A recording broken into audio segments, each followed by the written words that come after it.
Welcome to Reading Between the Reels. I'm Matt Leader. And I'm Craig Dickinson. Today on the show, we finish our series on deconstructing the Star Wars films with a look at Episode 9, The Rise of Skywalker. Matt, we finally made it to Rise of Skywalker. We've been hinting at this for a while. Yep. And now we get to unleash our thoughts on The Rise of Skywalker. So why don't we start with just some overall thoughts, and then we'll kind of jump in. Sounds good.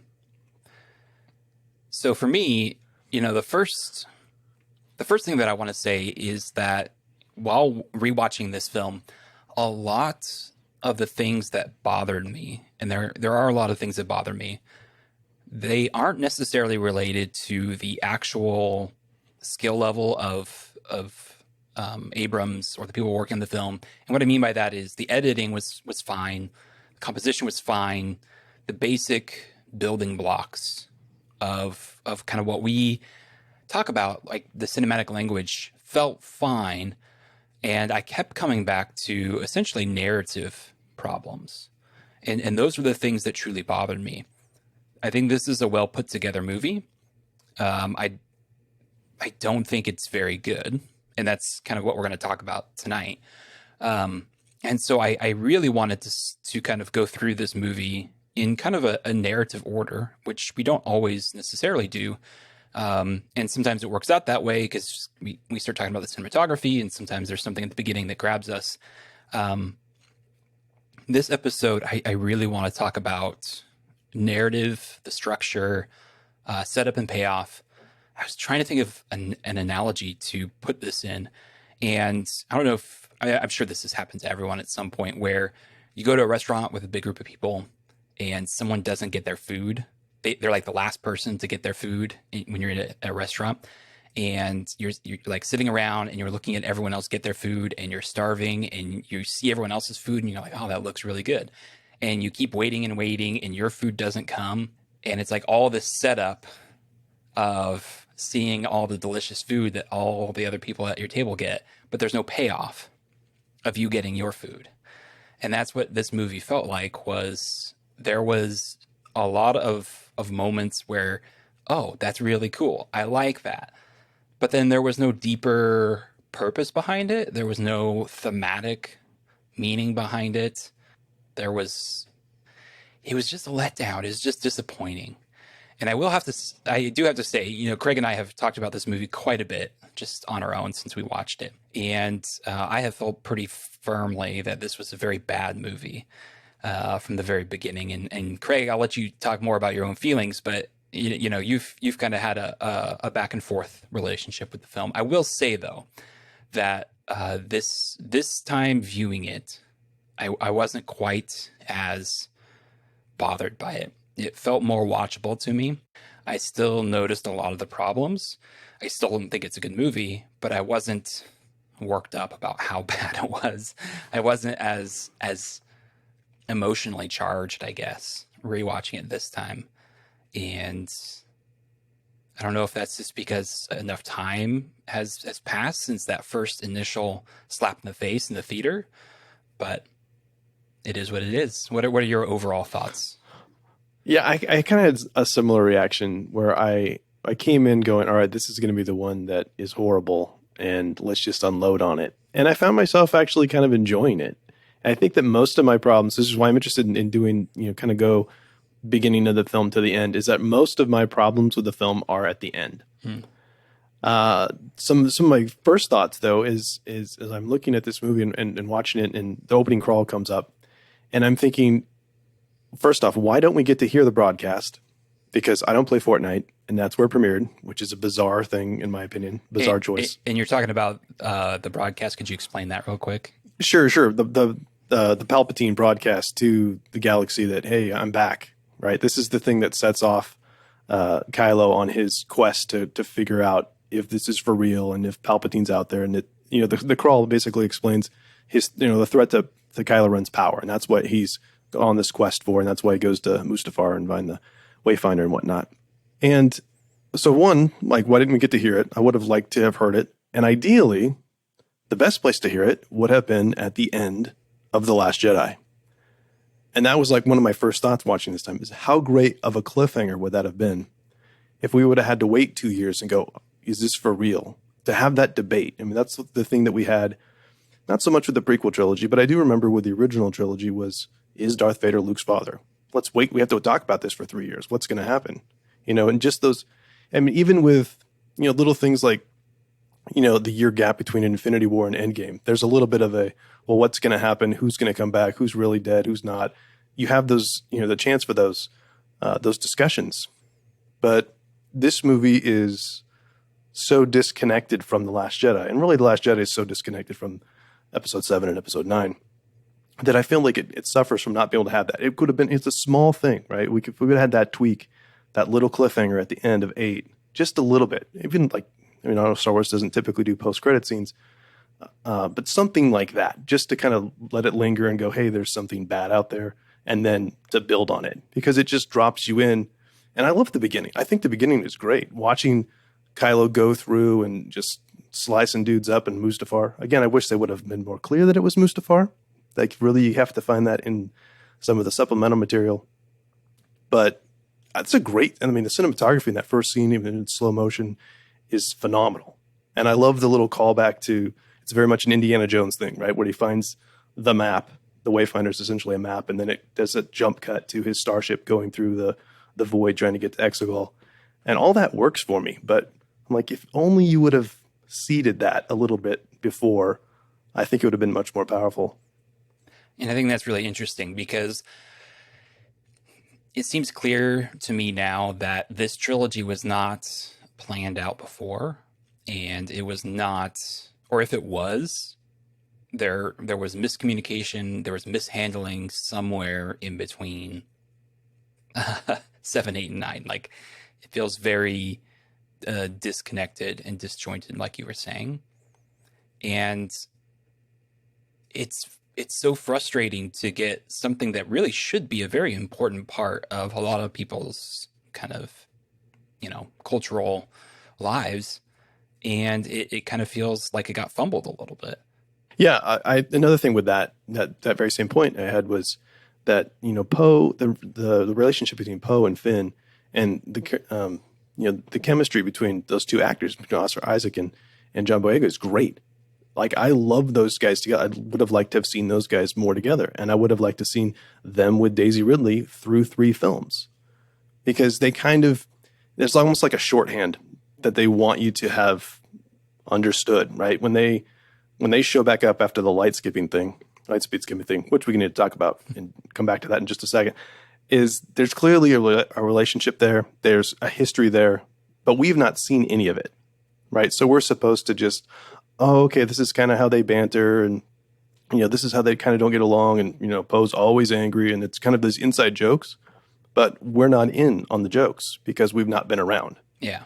And I can't help but compare that to like Return of the Jedi, when you get Han, Luke, and Leia back together on Endor, and Han says, "Hey, it's me." And we're like, yeah, we know exactly how that's going to go. This is the guy who ran down the hallway chasing stormtroopers, then ran back the other way, right? We have that. Whereas here, it's like, I can kind of picture where it is, but we've never seen that. So there's all... Oh, go ahead. I was just going to say, there's all these things that I know what I'm supposed to feel, but I can't quite get there. Yeah. And, for me, I highlighted that moment too, because for me, it felt like setup that has no payoff later in the film, because you get that there's this kind of tension between the 3 of them. Not so much Finn and Rey.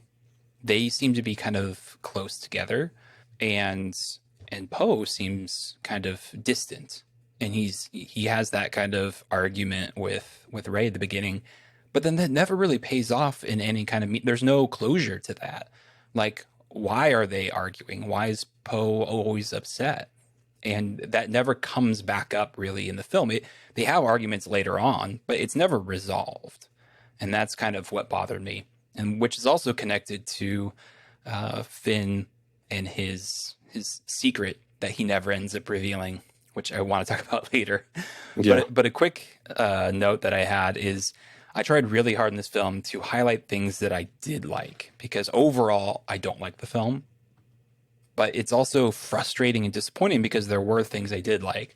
Exegol, I think aesthetically is very interesting. With the, I will say the lighting and the lightning was too much.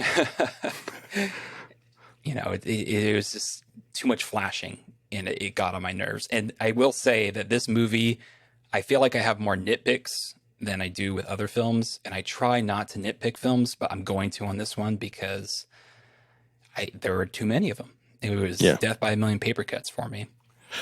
So other than the lighting, I quite liked the music, kind of the ambiance, the atmosphere of Exegol. I found it extraordinary that they brought Palpatine back and just hand waved away the explanation of it. We saw him get tossed down a shaft in a bottomless pit and explode in Return of the Jedi. He's dead, or he should be dead. And the line they say is something to the effect of one of his prequel lines, the dark side has many powers that many we consider to be unnatural. Right. And it's just like, okay, go on. Such as? And I think like, okay, we know there's cloning. So it's like, okay, that could be, a valid reasoning. And this, I feel like, is getting a little nitpicky, but it feels like it kind of not retcon, but it reduces the impact of Return of the Jedi in a way, and it doesn't diminish Vader's sacrifice. So that's awesome. But it just feels like that was so wrapped up so neatly, and we talked about it not that long ago. The ending of Return of the Jedi is one of my favorites. And it just felt so out of left field. Like the Emperor's coming back? Like, why? Why are you bringing him back? And that was one of the major points, and Dan brought this up too, in our episode about The Last Jedi. This trilogy is really about Kylo as the bad guy. He is the villain. And, there's a question of whether he gets redeemed or not, but it's his story. And this movie says, no, it's not really, he's not the villain, in a way that it just reduces the most interesting character in this trilogy. It takes him down a notch, in my opinion. Yeah, no, I agree. I mean, one of the things I really like in that opening scene is I really like the voiceover work where the voice changes from Palpatine to Snoke to Vader. I think that's very effective. It's very cool, very creepy. But I agree that it does. It's it's literally hand wavy. We quoted a line from episode 3 and patted ourselves on the back for that. But I wanted to hear more about that. And I don't know how much of the supplemental material that you've read on this one. I've read quite a bit. I read the novelization. I've read the Star Wars book, which is canon, as Dan told us.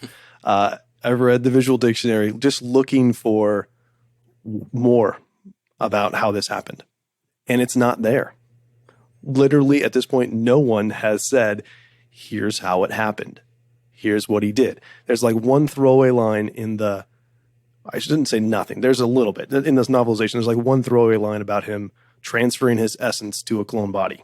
Like, that's it. But there's no, here's how it happened. Here's the precedence for this. Here's what he'd been planning. It's very, just take our word for it. We do get one more line.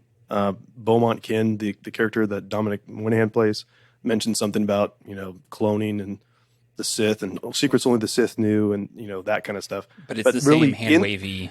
Yeah, in the film, right, which we've talked about before, you shouldn't have to go look it up and figure it out. In the film, we literally have a quote from Revenge of the Sith and the line from Beaumont Kin, and that's all we get. Yeah. And that's Pippin, right? Or is that Mary? No, it's Pippin. Okay. That's Mary. It's Mary, okay. Mary from Lord of the Rings, Mary, yeah. And Charlie from Lost, which is really, that's the J.J. Abrams connection. But. Yeah, yeah, that too. And I do want to say this because after Snoke died in The Last Jedi, there was some discussion online about, where did Snoke come from? How did he build up the First Order? And that didn't bother me as much. And I kind of wanted to explain that a little bit because for me, Snoke is a new character. And while I would find background on him and his rise interesting, what upsets me is that Palpatine was dead. Very, very clearly, the movie Yeah. established that he was dead. And it's like death doesn't matter anymore, you know? And we kind of have precedence with that in J.J. Abrams' film from Star Trek. Is it Right. Into Darkness? Into Darkness. Yeah. When Super blood. Kirk dies, but then he doesn't. Yep. Yeah. It's Just inject him with some super blood. Death doesn't matter. We've cured death. Yes. Yeah. In I multiple mean, movie franchises. and I know we'll get to this again, but now would be a good time as any to mention how many fake deaths there are in this Too film. many. Well, really, one is probably too many, but there are several, right? It starts with a fake death. And then, of course, you've got Chewie and Rey and Ben and Yes. to some degree Han. I don't know. I mean, there's a lot. And I want to hold off on that just for a little bit. Yeah, we'll come back to that. But that is another major gripe that I have. There were some. I do want to point out as we're moving slowly forward. I do want to talk about the light skipping thing a little bit because I think we're do too. probably there. But before I get to there, one thing I do really like is it's called the Cinta Glacier Colony, which I just think that shot is breathtakingly beautiful. Mm-hmm. And I remember us looking at that and going like, is it on water and it's reflected? I couldn't quite tell, which is super cool. But I think that's a great environment. It's a new type of environment. We've seen snow and stuff before, but never like inside a glacier. I thought that was great. That whole opening sequence is a lot of fun. Like we mentioned earlier, just about the rapport between Poe and Finn, and then you got Chewbacca thrown in the mix, and they're a great team. Like I would have liked more of that in the film, more of that kind of stuff. But then they get out, and then there's the light speed skipping, and I don't have a problem necessarily with the fact that they're jumping to light speed and stopping as much. I know, we've established early on that, you could bounce too close to a supernova and all the stuff. Han gave us the rules. It's not like dust and crops, boy. I'm willing to go with, it's a desperate move, but how the heck are the TIE fighters following them? That I don't understand. That's not touched on at all. Are we supposed to believe that they have the same kind of stuff that the First Order had in Last Jedi? But that seemed like that was a whole lot more complicated. It was on a command ship and all this stuff, and now we're just hand wavy. They're just coming with you're us. talking about they're obviously not big enough for like a tracking beacon or something. Right. And if you're going to do that, if you're going to say they have a tracking beacon, then go, hey, they must have tracking beacons. I'm going to have to keep doing this. So there's a lot of, I hate to keep going back to the hand wavy thing, but just trust us, even though you're kind of breaking Star Wars. Well, and I want to talk about that a little bit too, because this is a very reactive film, and it kind of reacts to the previous movies in Star Wars, and it references those other movies. But with the light speed skipping, a lot of people were really upset at the hold-on maneuver because, well, if you can just do the hold-on maneuver and light speed ram into a big ship, why isn't everyone doing that? It breaks Star Wars. Why don't you just hold-on maneuver through the Death Star? Which I think has some validity to it. But then it's just like in this film, light speed jumping just completely forgets or ignores, like you said, Han's rules of the light speed, where it's not like dust and crops. Han and Luke and Obi-Wan were in a desperate situation in A New Hope, running away from the Death Star. Why didn't they light speed skip then? There's tons of situations where that could have been used, but they didn't. In literally the same ship too, right? Yeah. And so it's just like, it doesn't sound as dangerous as Han makes it sound in A New Hope, is it? So Yeah. I guess we're just getting rid of that. Yeah. It doesn't, it's fine. It doesn't matter. I mean, it looks cool. Two little points about the music. When the TIE fighters come in that scene, I think they're playing some of Palpatine's Emperor's music when the TIE fighters come in. And they might be, because one thing I noticed is there is a lot of the Emperor's theme in this film. Yeah. And a lot of it when he's not on screen. Right. Which is, it's just a different, interesting choice for so early in the film, because Kylo is still the supreme leader, and although it seems that he's working with Palpatine, we kind of also find out that he's planning on just, betraying him. And then they also, I saw this pointed out, right when they make that final Lightspeed skip, they are playing the music from the Death Star destruction, which is interesting choice there too. Because that's kind of taking, we've talked about how music is the emotion of the film. And they're using that kind of final end piece. I think it's from the first destruction of the Death Star. I'm not entirely sure. But it's like they're kind of using that emotional beat of finality and drama in this little moment here, which is like the intro piece of the film. And I was just, I don't know. It seemed a little odd. I will say, though, that when they get back and we finally get to Rey, I do like the fact that Leia is her Jedi Master. I think that's something that's a little overdue, in the sense that, it's pretty clearly established that Leia is Force sensitive at the end of the original trilogy, and we don't really see her using it much. We talked about her scene in The Last Jedi, but really we find out that she was like a fully trained Jedi. And it just seems a little weird to me that she doesn't use it more. Like we see Luke and other Force users use it way more often than Leia does. You know what I mean? Yeah, that kind of speaks to the little bit of the disjointed, whether had a plan or didn't have a plan thing. It's like maybe it would have been the plan to have Luke survive until the end of this film and still be the mentor figure there to still train her. But now that he's not around, even though he's a Force ghost, it's not like they're on call all the time. They pop in and out as they go. And so, that is one of the things I have to give props to the filmmakers is that they did find a way to include Carrie Fisher in this film. She's great in the film. It is interesting if you go back and you look at the deleted scenes on Force Awakens, you can find most of the scenes that they've repurposed. That's kind of trippy. But I think they did, honestly, in an impossible situation, I think they did a really good job putting her in there. And one of the things that I do like about this film, and there are lots of things I like about this film, but one thing I do like the flashback scene. I think that's a very powerful thing that we get when Rey's talking to Luke on Octo, and you get to see her actually using a lightsaber, and it kind of fleshes that out that, yeah, she was fully on that path. And I think they did a better job in that just one little sequence of explaining why she doesn't show up fully Jedi Master in Force Awakens. Like, that's kind of a question that I'd had for a while, and it was like, okay, I get that. I didn't get any of that. I didn't feel as resolved about that through any of the books that I've read until I got to that. And I was like, okay, that makes sense. But why she would choose that. For me, it does. She's a Skywalker. She's going to be pretty emotional.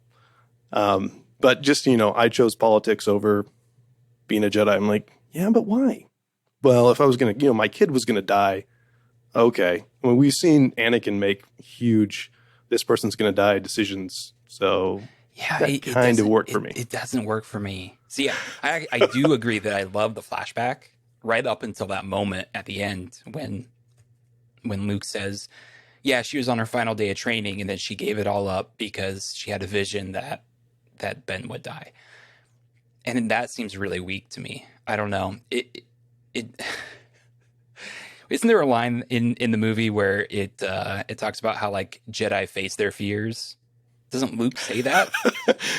Yeah, it's in that same scene. Yeah. Or like a little bit later on. Yeah. It's in that same conversation. I'm not on that part of my notes, so I don't quite remember. But it's like, so facing your fear that your child might die, but it's like you're going to give up as being a Jedi.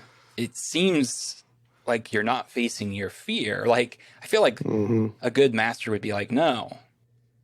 Like, how is being a Jedi going to, like, make Ben die? That doesn't make any sense. I can understand. I could buy going the politics route because it would make sense with her background, with Bail Organa being such a big part of the Senate and him being essentially, a very, very minor character, but a very heroic character in the prequel trilogy, because he is one of the few senators who actually tries to stand up for democracy with Padme and tries to defend the Republic and kind of fails, but not for lack of trying. And so it makes sense to me, her kind of taking her adopted father's route of using politics to affect change. I don't know. That felt like another hand wavy moment to me. Yeah. Well, Yeah. she was scared Ben would die. Well, another piece of that too is you talked about her adopted father. Well, what about her, her biological father? Where is he in all this? We know he's a Force ghost. And that's one of my biggest gripes with the sequel trilogy as a whole is that we never get Hayden Christensen as a Force ghost. Like invisibly. We get his voice a little bit at the end, and we'll talk about that when we get there. But what you're saying there it sparked something in my mind that, if that's the concern, and I brought it up, but then I was like, I didn't think about it until you said that, I'm going to lose I'm afraid of someone dying, so I'm going to make this choice. Mm-hmm. Who better to answer that question than Hayden Christensen show up and go, yeah, hey, daughter, let me tell you something. Here's what I did. I've been where you are. Yeah. Why? Well, that to me makes so much narrative sense. Why do you not have that? It's like, I don't know why they were, and I don't know if they were afraid to do this, why they made the choice to never incorporate that incredible wealth of knowledge. I mean, guy's been through a lot. He's got a lot of wisdom to share. You would have thought at some point he would have talked to Luke. And we see him at Endor. That's basically, I mean, I've always read that as Return of the Jedi as like, there's going to be more of this coming, and I know some of that's probably from, reading some of the early expanded universe novels where like Heir to the Empire, where Kenobi is still communicating with Luke. And then at one point he's like, I got to take off. I got to go. I need a vacation. I don't know why. I don't know. There's a lot of weird stuff in those books, but that relationship continued. I don't see why. I can't think of a legitimate reason why, after I just saw you with my own eyes, I would like to have a relationship with you. I'm not going to be hanging out and helping you become more or just hang out and talk. Mm-hmm. So it's just an odd choice to not have that.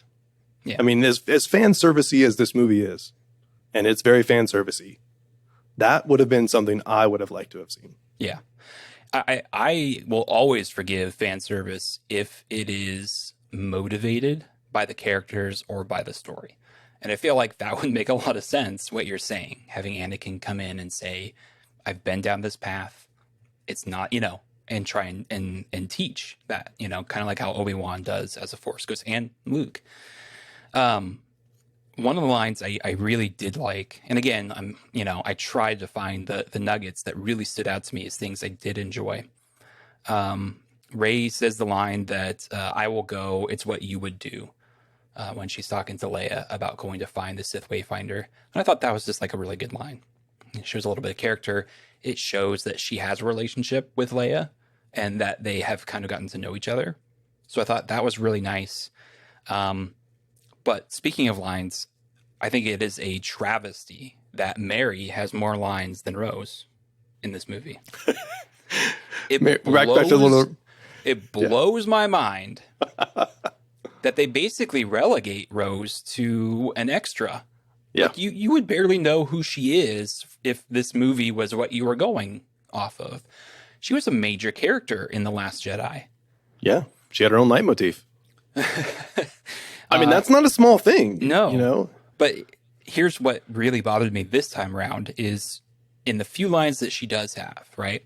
At the beginning, because I think Rose, or Rey asked Rose to come with her, right? Right, yeah. And she basically says no, and she says that she needs to study the plans of the old Star Destroyers just in case we find them, right?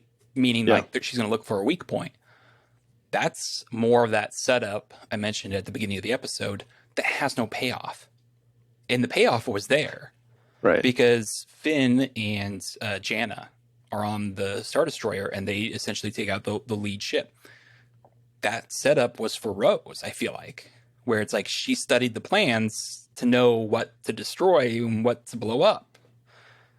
But they don't use her in that way. Yeah. I mean, they do talk about going at the cannons, right? The cannons that they're like the world destroying cannons at the end, but that's not even her that brings that up, right? No, I think it's Poe. Yeah. and so I know, and we have a mutual friend who isn't the biggest fan of Rose. He has no problem with the way she was portrayed by Kelly Marie Tran, but it's just the way the character was written, right? Yeah. Okay, I don't really agree, but that's fine. But it's like even he, I think, wouldn't want her completely cut out of the next movie. He would want, in his opinion, a better written part for her. Want more of Rose in a more active role, something along those lines. One idea I saw floating around was having Rose go talk to the other leaders in the galaxy and try to convince them to back the new rebellion. Yeah. To go with Lando and Chewie at the end. Exactly. Yeah. Yeah. And then actually show that. Yeah, exactly. There's some stuff we could have cut and showed that part. Or like I said, have her be the one that knows the plans to the Death Star, so she comes in at the end and helps them. Yeah. Here's where the antenna thing is that we need to blow up. Here's how we get there. What do you think about Rose? I like Rose fine. It is funny that she's barely in the film. Like, not haha funny, but kind of ironic. Yeah. And it's, that she just shouldn't even be in the movie as little as she's in the movie. Like, if you're going to have her in the movie, have her in the movie. Yeah. But it's almost more insulting to have her in the amount that this is what I'm saying. Yeah. It's like, well, a little token. Here you go. You're in. We had her in there. See, now you can't get mad at us. We had her in there. But yeah, she doesn't do anything. And it is every time I see that part when she's like, I think it's Finn. It's like, you need to go with her. She's like, no, I need to stay. I'm like, but why? Can you not take your laptop with you? Can't Mary study the Star Destroyer? You keep calling him Mary. It's hilarious. He's a hobbit, right? Yeah, he is a hobbit. Yeah. Yeah. He's a historian. He doesn't do the technical stuff. That's even better. A historian who should know how to interpret the old Star Destroyer. Well, yeah. And he is stealing her, all of her good lines and stuff. If he was not in the film, she would have had a whole lot more to do. And even in a sense, I think Jana takes Rose's role a little bit. Sure. And I actually like Jana, and I'll talk about this later. So it's not that I don't want her in the film, but it just feels like these other characters who are new to Rise of Skywalker cannibalize the screen time and the lines and the actions that probably should have been Rose's, because she's a character that we know from the last film. Yeah, I agree. I think there's a lot of characters, but I don't think they're really being used all that well. Yeah.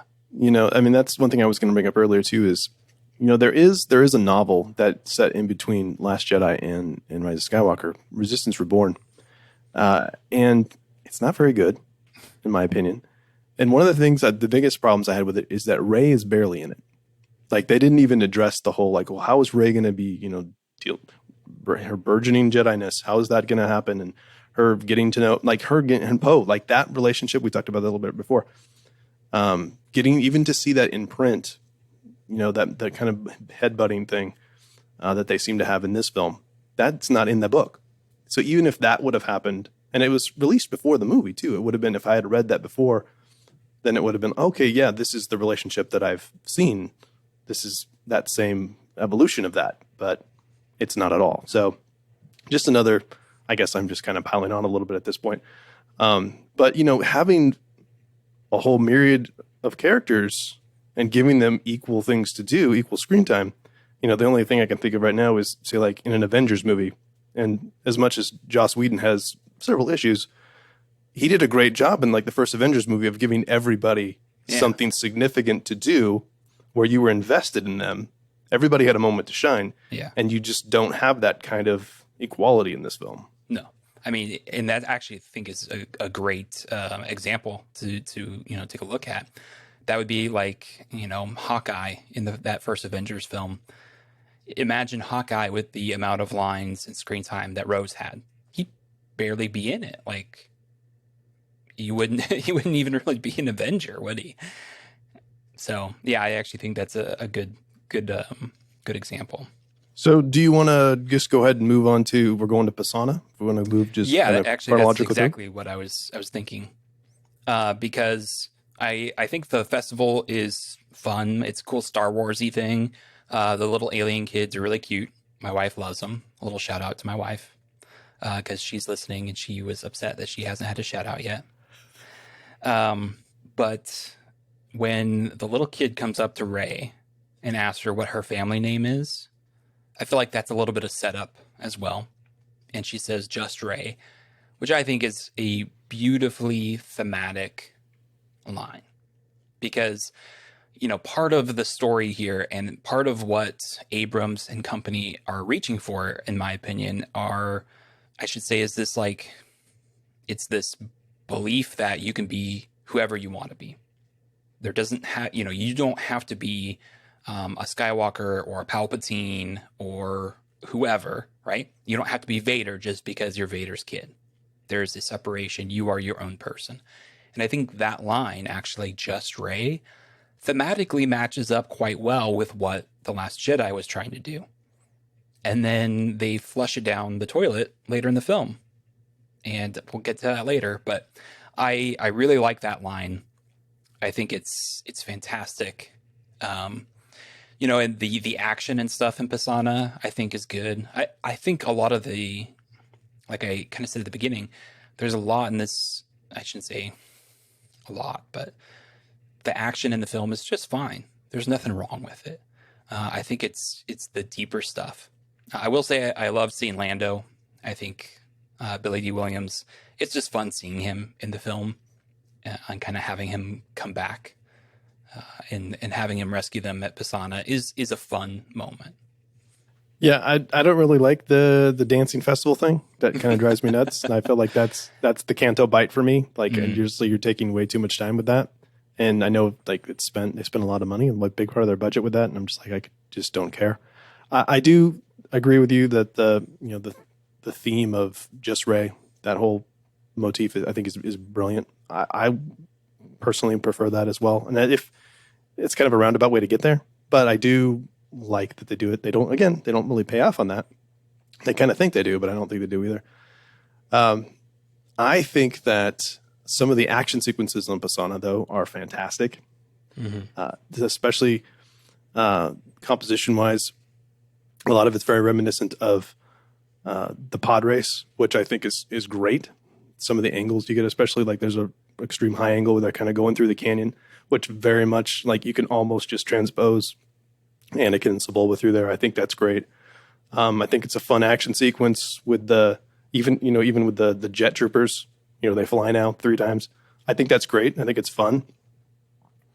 And even the first couple times I watched it, I'm like, really, they're just gonna kind of crash land right underneath where that little land speeder is and find the dagger. I have less of a problem this time as I watched it.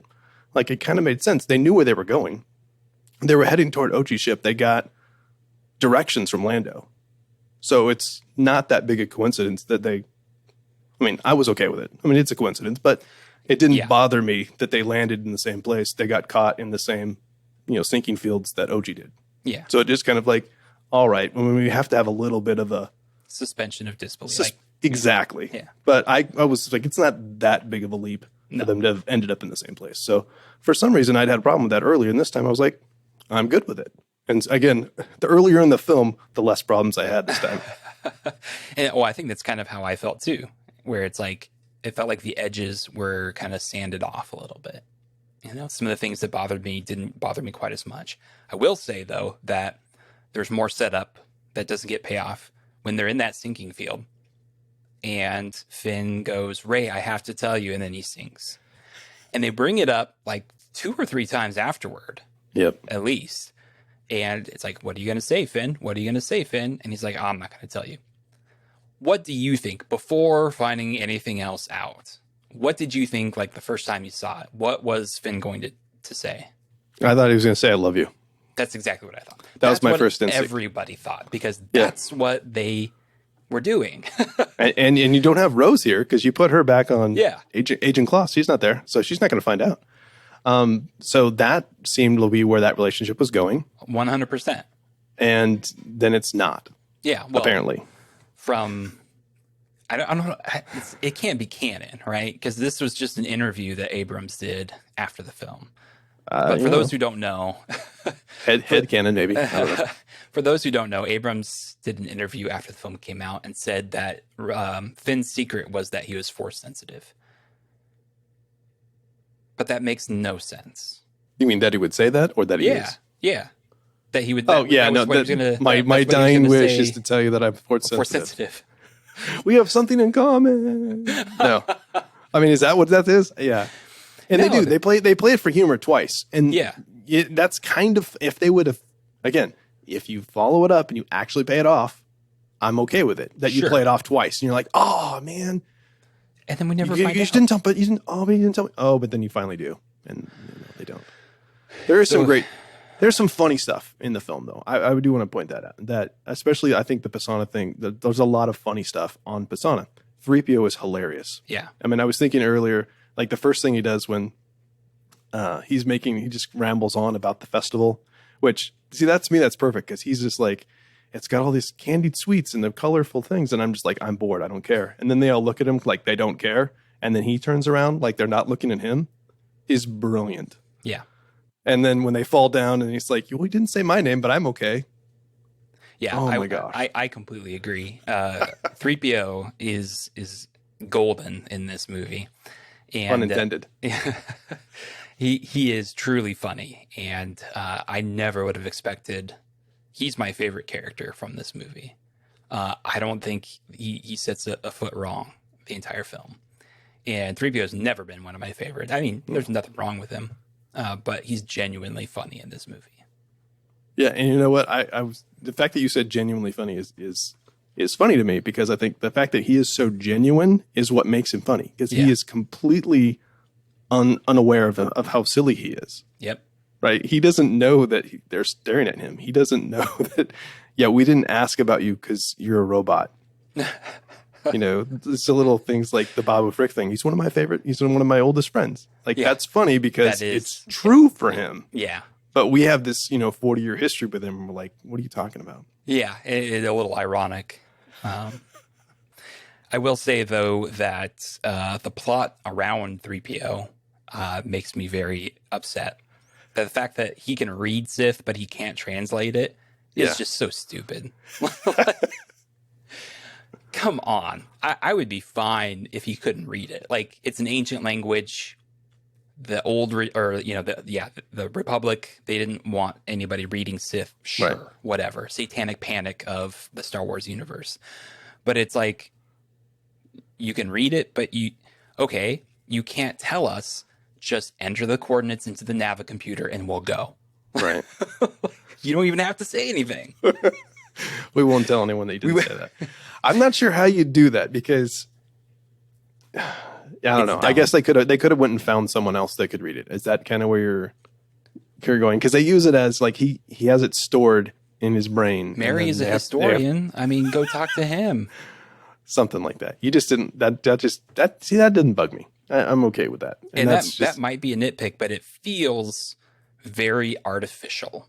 It feels very like in a video game where it's like you finally finish the quest and then they're like, Right. oh no, I can't let you move on to the next level until you do this other Sure. little quest for me. And it just feels very inorganic. it's very not- arbitrary. It's there's a lot of arbitrary things that happen in this film, which I Yeah. will bring up because that's something I wrote down in my notes, is the ending is very arbitrary. But this is, again, why can't he do it? Hand waving motion, just because. Because we need to sell because Babu reason. Frick stuff. Yeah. And it's stupid. It is horrible. Yeah.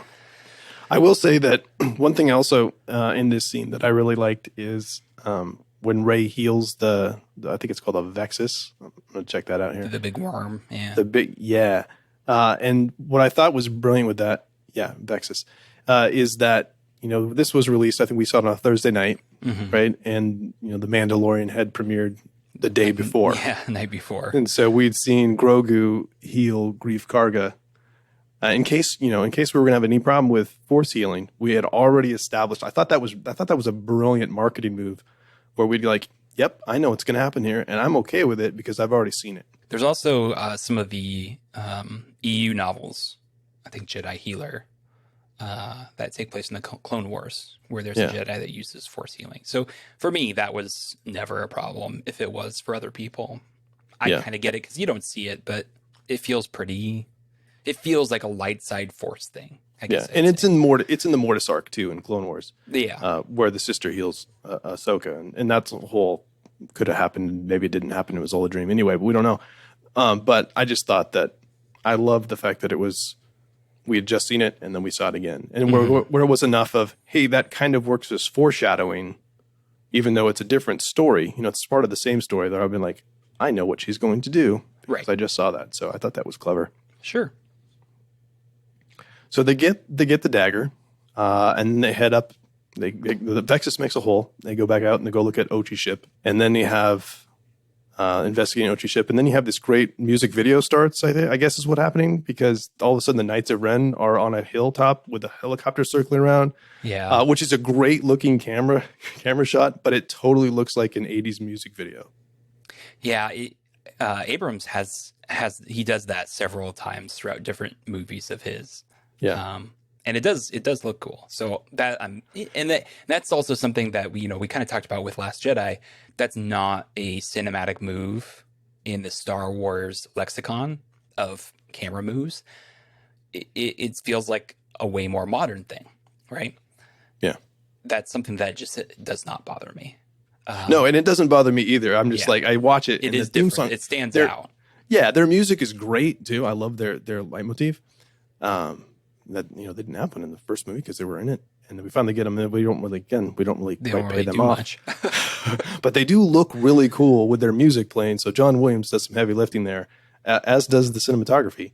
It is one of my favorite shots. It stands out, right? It is very striking. And Chewbacca. Then really after Chewbacca, yeah, that's on Pisana. Yeah, I loved that Chewie died. And it's the same reason I love that Han died. It felt like a moment. It felt like a gut-wrenching emotional moment. And so much in this movie didn't make me feel anything except anger and frustration and disappointment. Right. And this is like, oh, wow, that's sad. Like, Chewie's a beloved character. And I was like, that's a pretty bold and brave thing to do. And what I liked is it wasn't just, he didn't randomly die. I don't know if you ever read that, the old EU novel where Chewie dies in the extended universe. Do you know how Chewie dies? Yeah, the planet or like small moon got thrown at him. A moon gets thrown at him. I didn't read it, but it's notorious, so I'm familiar. My point being that this should very much affect Rey. And it probably should have affected Kylo, although he doesn't seem to care too much. That's a good point.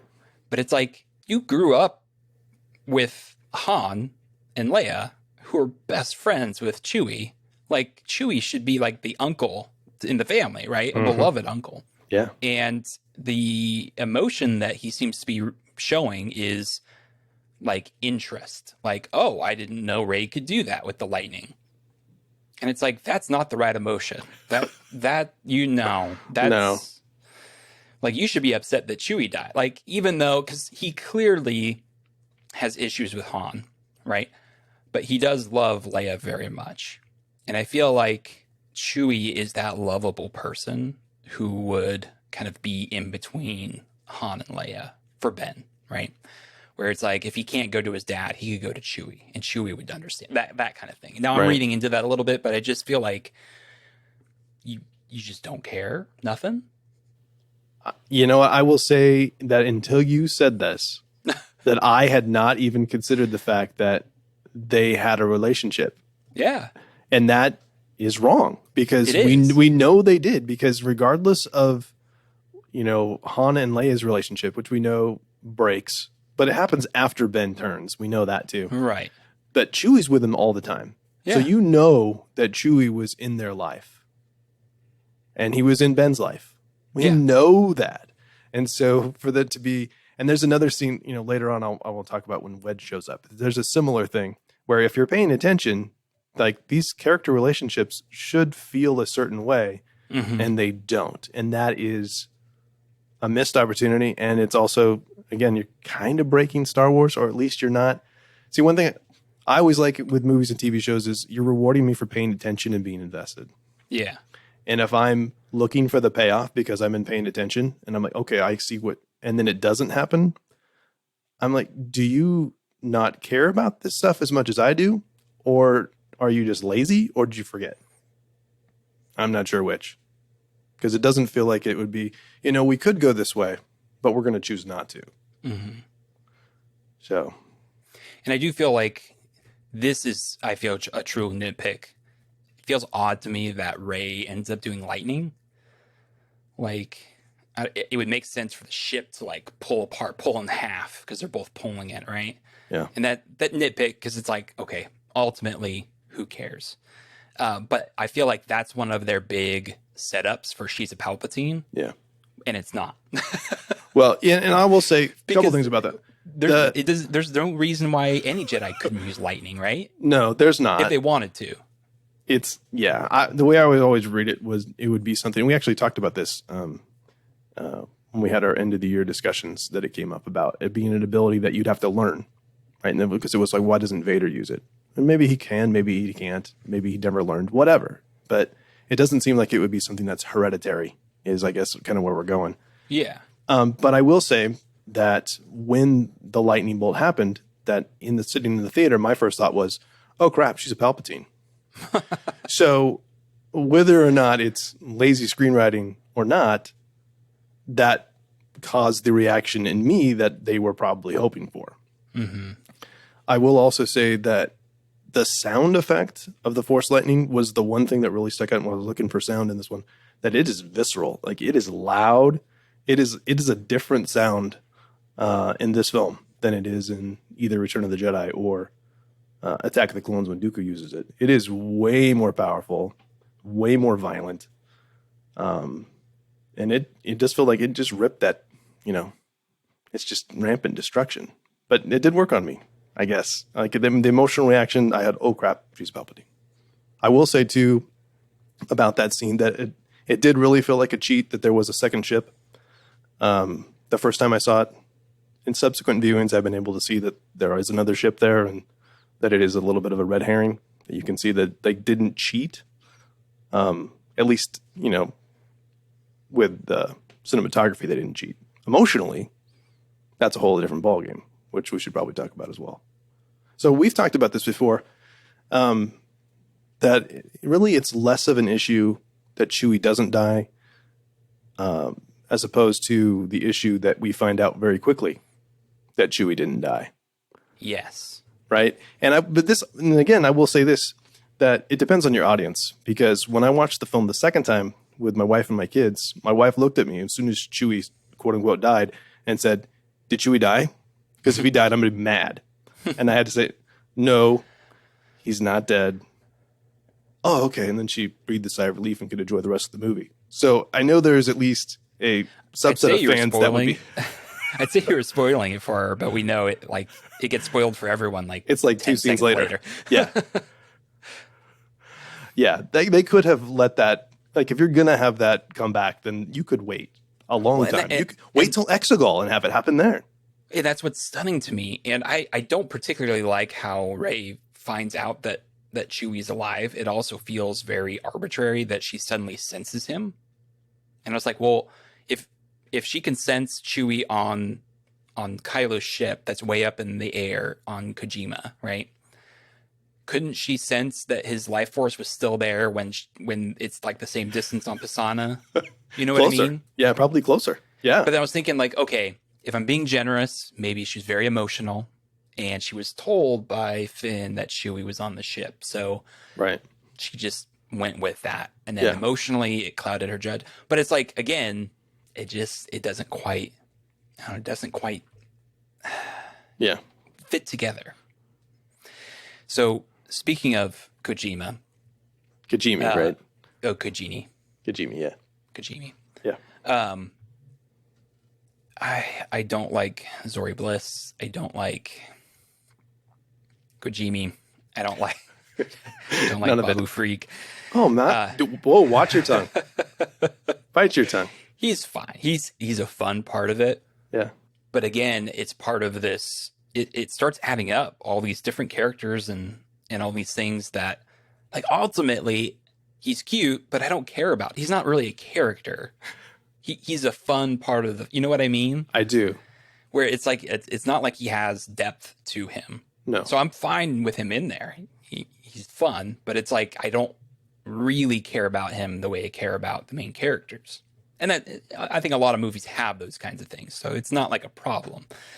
But another piece of setup where it's revealed that that Poe is a former spice runner. Now, for those who aren't super well versed in Star Wars, what is spice? Maybe in our world, it's a drug, right? I mean, so he was a drug dealer. Yeah, essentially. I mean, there's one of the big influences on Star Wars is Dune, and I'm going to talk about Dune every chance I get because it's amazing. And that, I don't think it's it's not a 1-to-1 comparison, but the spice in Dune is, it's a drug that has geriatric properties and can give you like ESP and some other stuff.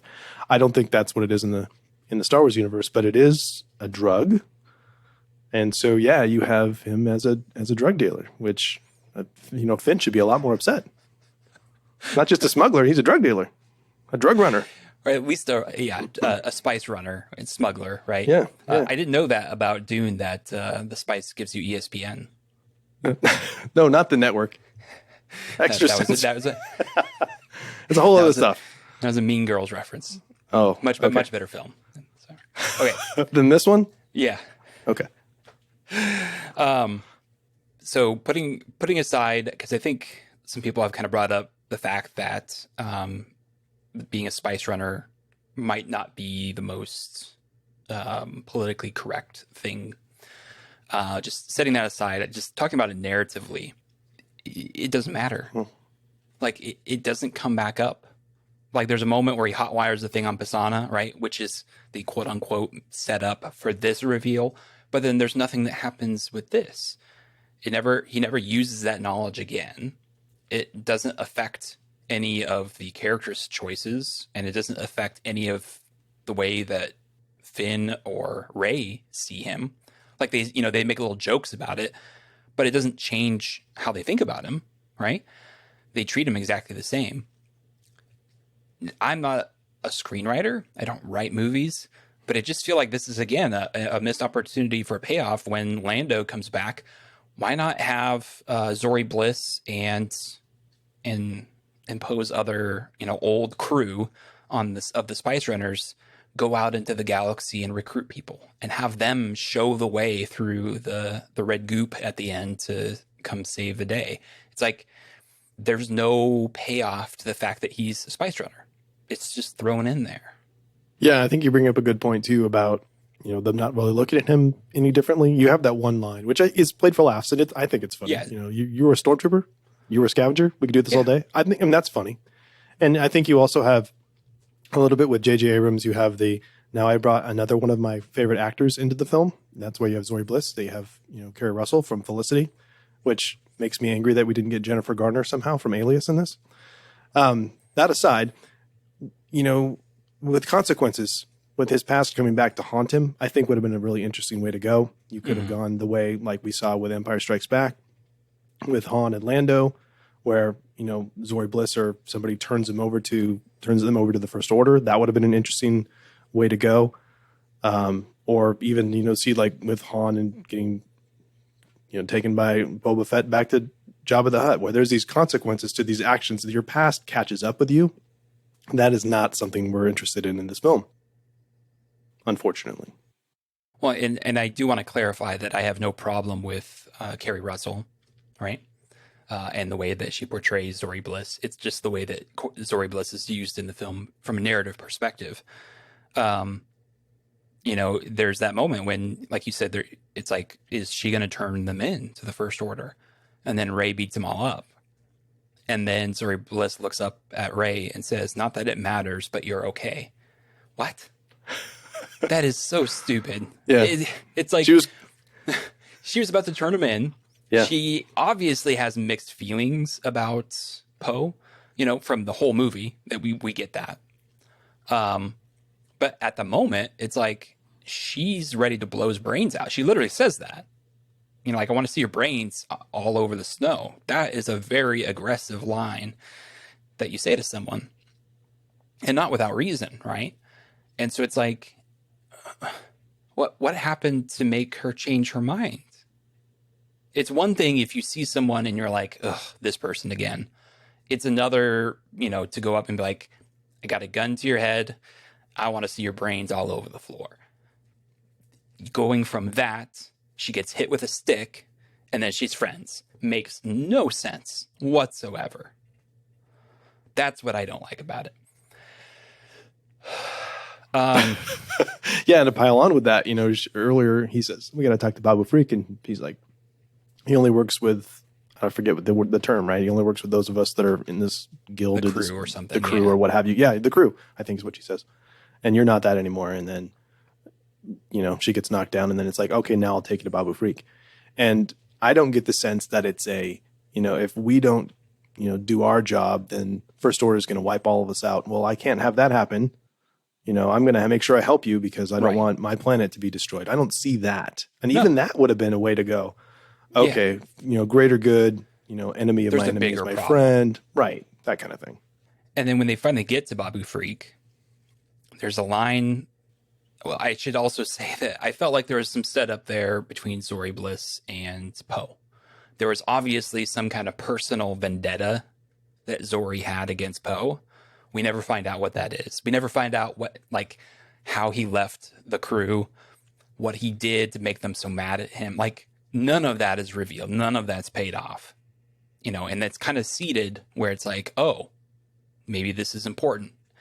But when they get to Babu Freak, they say something about R2's memory bank is famously unreliable, but it's not. Is it?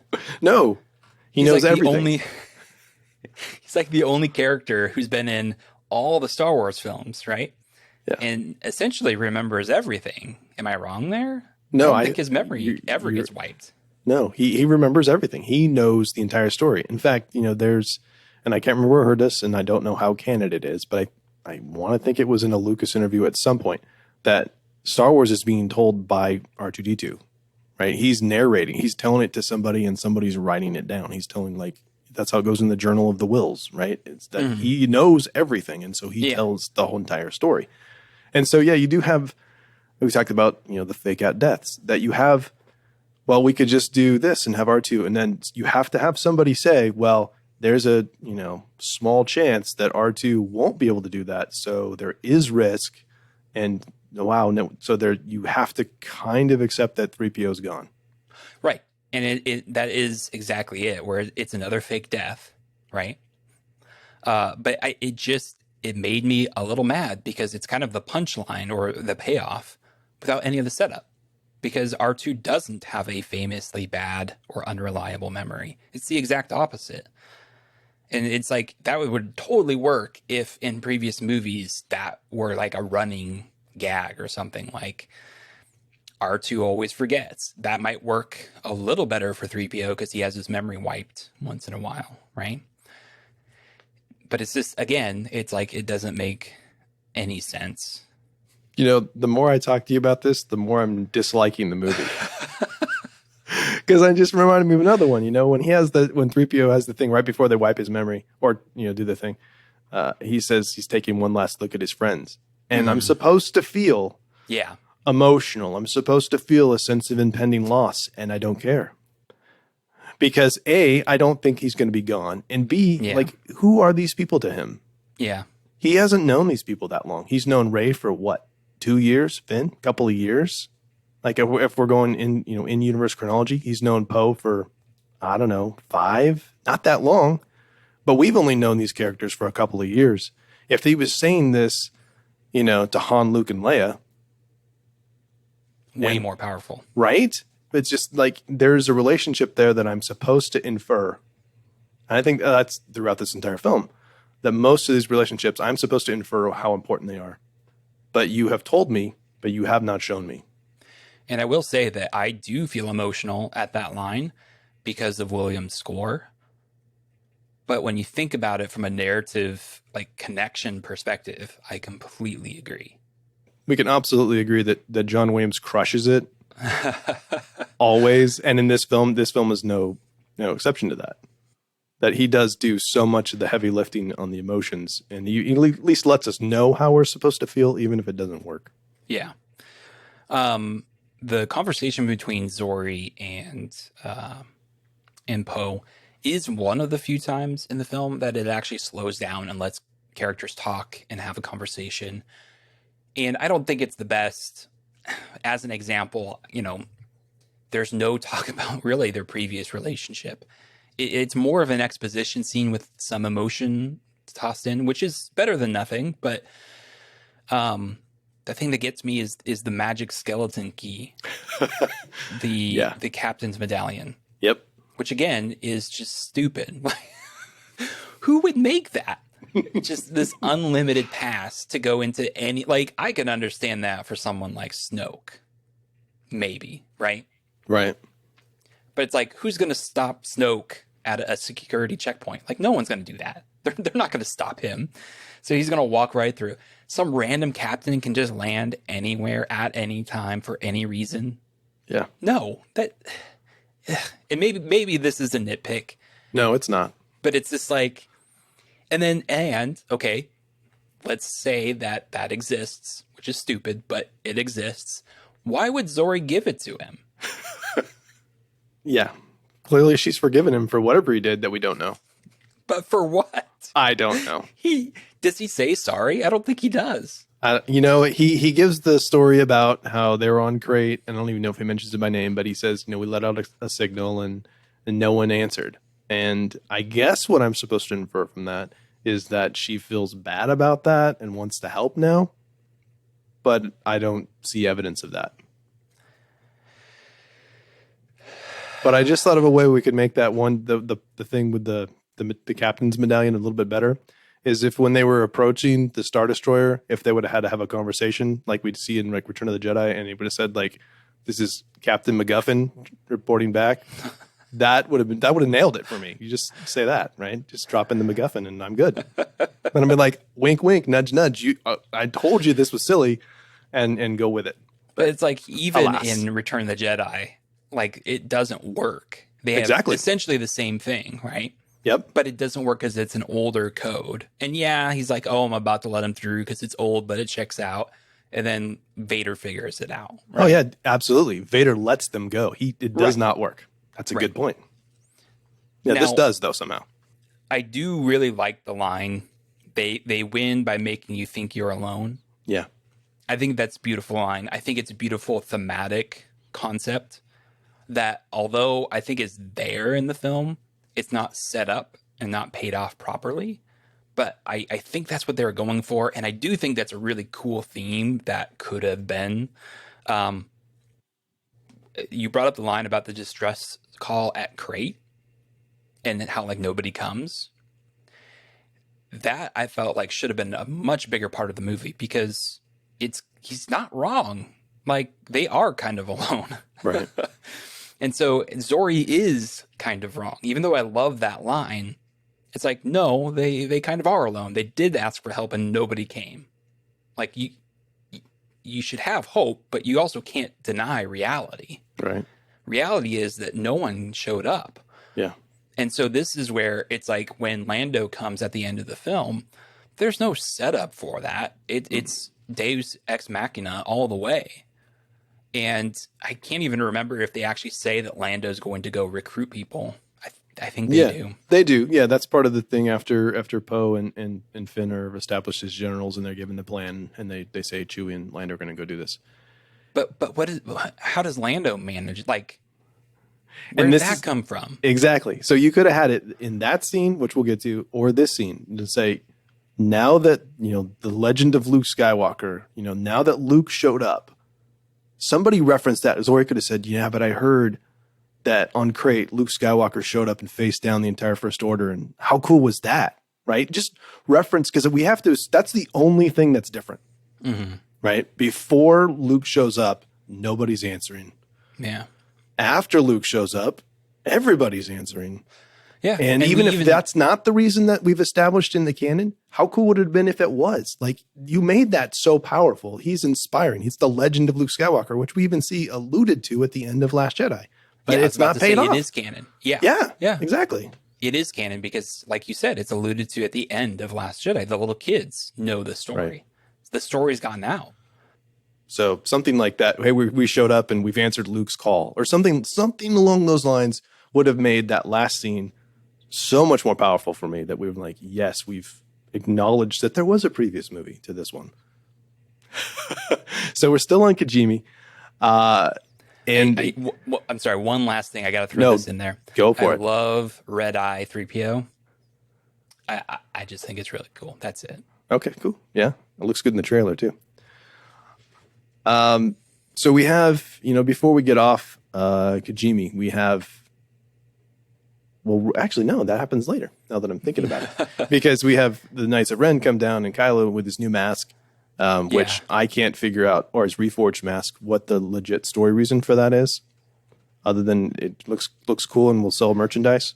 It does look cool, and I kind of wanted to bring that up, but he ends up taking the mask off like halfway through and then doesn't put it back on. Yeah.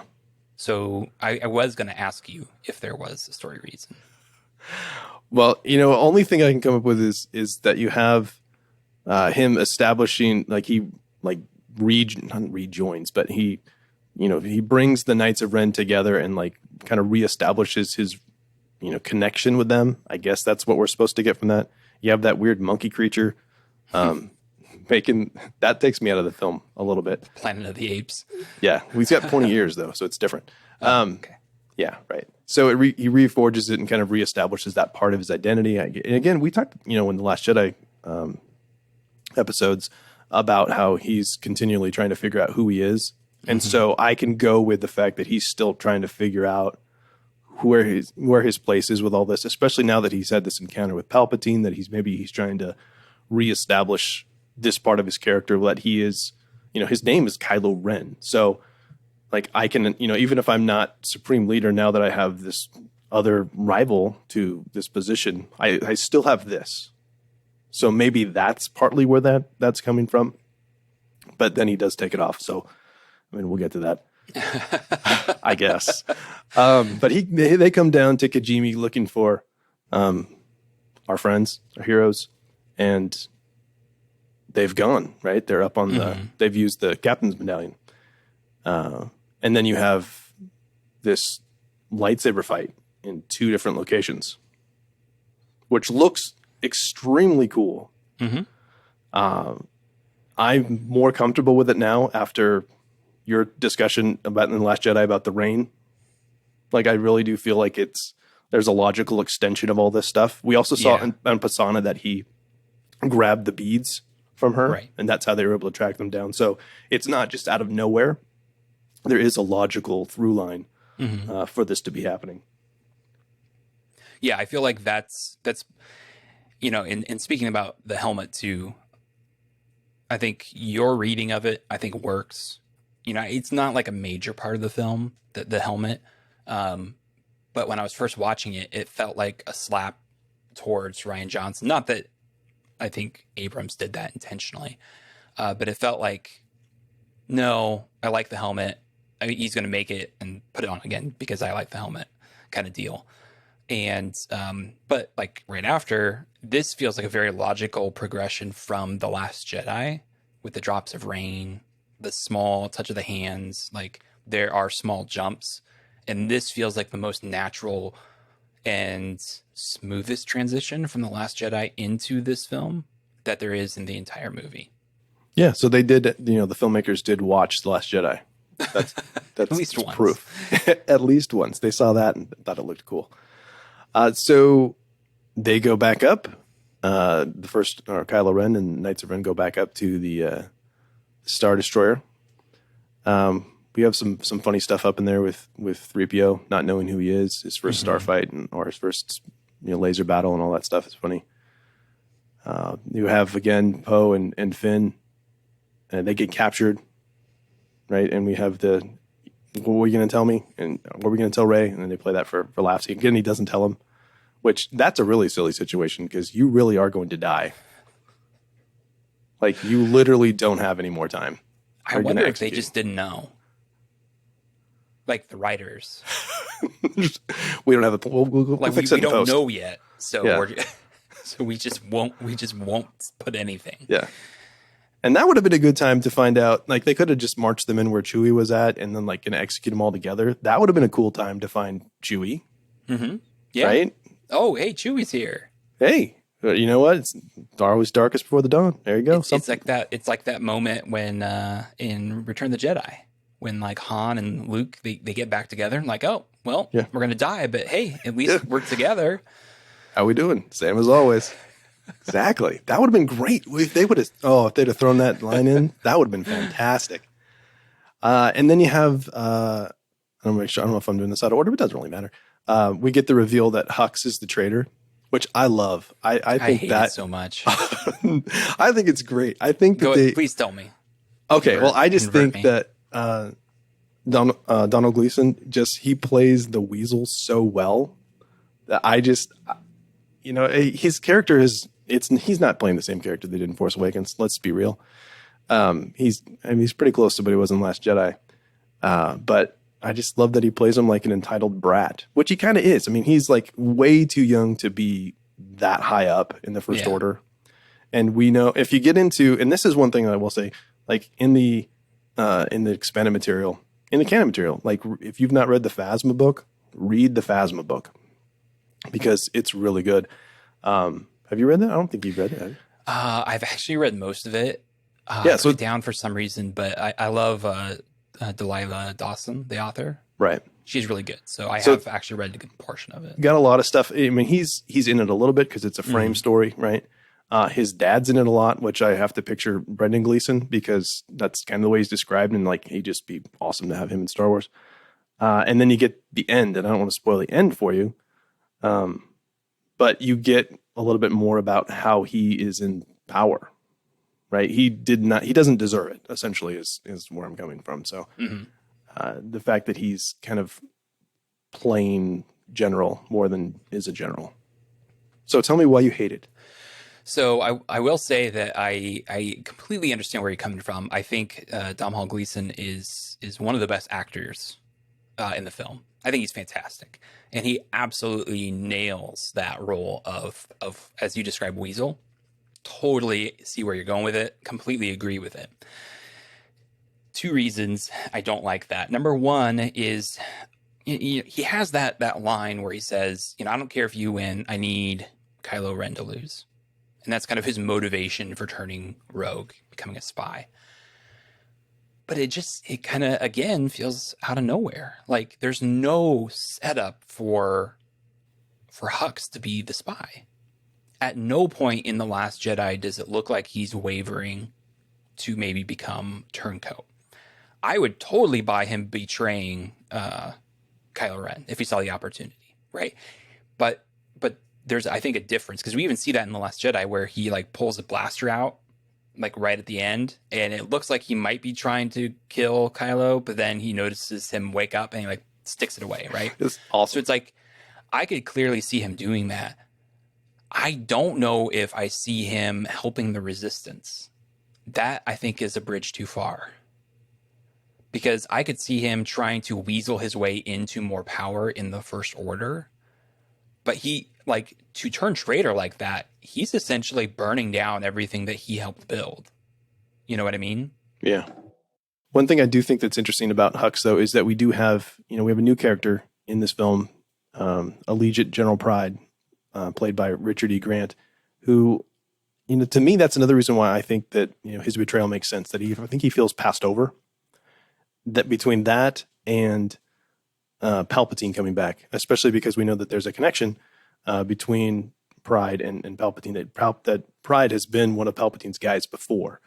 So the way I read it is that he's feeling kind of cut out of it. There is, and again, it's the way you read the film, which is right either way. There is, there's an earlier scene where we talked about the mask, where Kylo comes back, he's wearing the mask, and there's a conversation briefly in that conference room where Kylo calls him out for looking at it. What are you thinking about my mask? And, I think it looks great. Where there's a little bit of hesitancy in him, and you can that's the scene that I look at as this is the precursor to that, where I'm starting to see that he's starting to feel shut out a little bit. And so it would have been nice to maybe see some other things, but I guess they're trying to pull hey, here's another thing that you didn't know was coming. Here's another twist. I actually see what you're saying, and I actually do agree with you. I think that does make sense I guess my frustration is that we don't see any of that.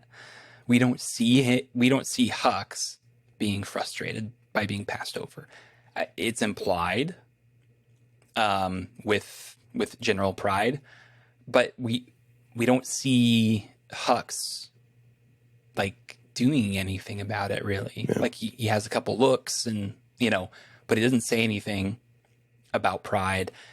And I was actually going to bring that up. That was kind of my second point about why I didn't like Hux being the spy, is that after Kylo turns, who are the bad guys? Who are the leaders of the bad guys after Kylo turns to the light side? Palpatine and Pride. And that's it. Yeah. And that's it. Yeah. And there's a bunch of nameless, a bunch of random guys goons that are, peopling the Super Star Destroyers or whatever. Characters. But then it's like, is Pride really a character? Not really. No. He's kind of like an Admiral Veers or something, where it's like, okay, he's got a name, he's there, yeah, but it's not like he has like layers. He's not really a character, And then Palpatine, we've already touched on some of the issues, with Palpatine coming back, but it's like those are the two bad guys. Like, I find it way more interesting the question of whether Ben was going to, find redemption or not, whether he was going to be the bad guy or, become good or bad. And so it takes away some of, because and at the end, when the Star Destroyer with Pride gets blown up, right? And ultimately Pride dies on the bridge of the ship. I don't care. I don't even know who he is. Right. It's like, I understand who Hux is. He's a weasel. He weaseled his way up through the ranks, and he's a slimy, no good person, and he'll take any advantage he can find. It's like, if he were in Pride's place, okay, yeah, Hux is dead. I enjoy watching Hux, right? I know who he is. I don't know who Pride is. He's barely in the movie anyway. And so it's like, why make Hux the spy and then eliminate him? You're just cutting out a character who we've grown to know and understand and replacing him, because Pride basically just does Hux's role. It's not like he's different. Yeah. So what if you would have had him be revealed as the spy, get away with it, make it look like he's actually going to get away with it all the way, sure, and then die in the way that Pride died? Yeah. How interesting would that have been? And it would have almost been kind of tragic. Sad. In a sense. Yeah. Right? Yeah, don't tease me with a good time and then not. So I'm going to move this along a little bit.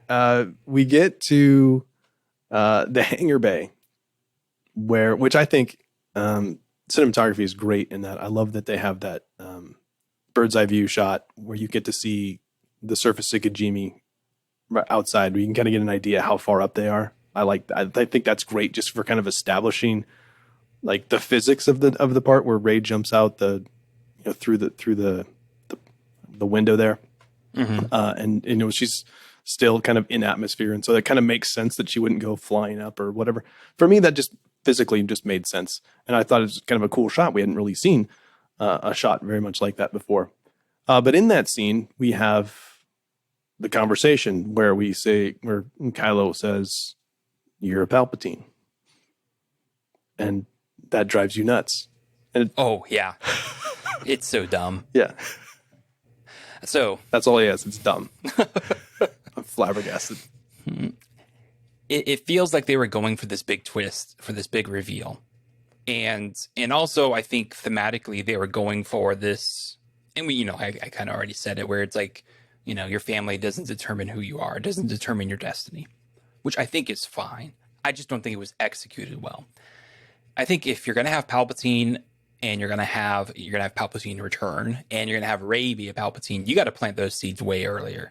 That should have been in Force Awakens. I'm not just talking about Last Jedi. That needed to be, at the very beginning. We're talking about, Palpatine's gun, Chekhov's gun. You got to plant that early, and that's what the story needs to be about. It feels like you're gonna have Palpatine return, and then the main character be her or his granddaughter. Okay, let's do it, but do it right.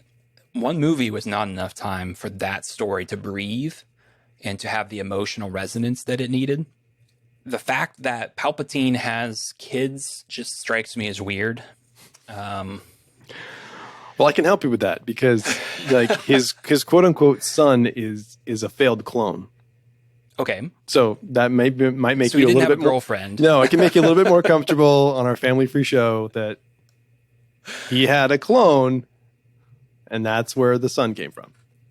So he had a son who's a clone. Yes, just like Boba Fett, same kind of deal. Sure.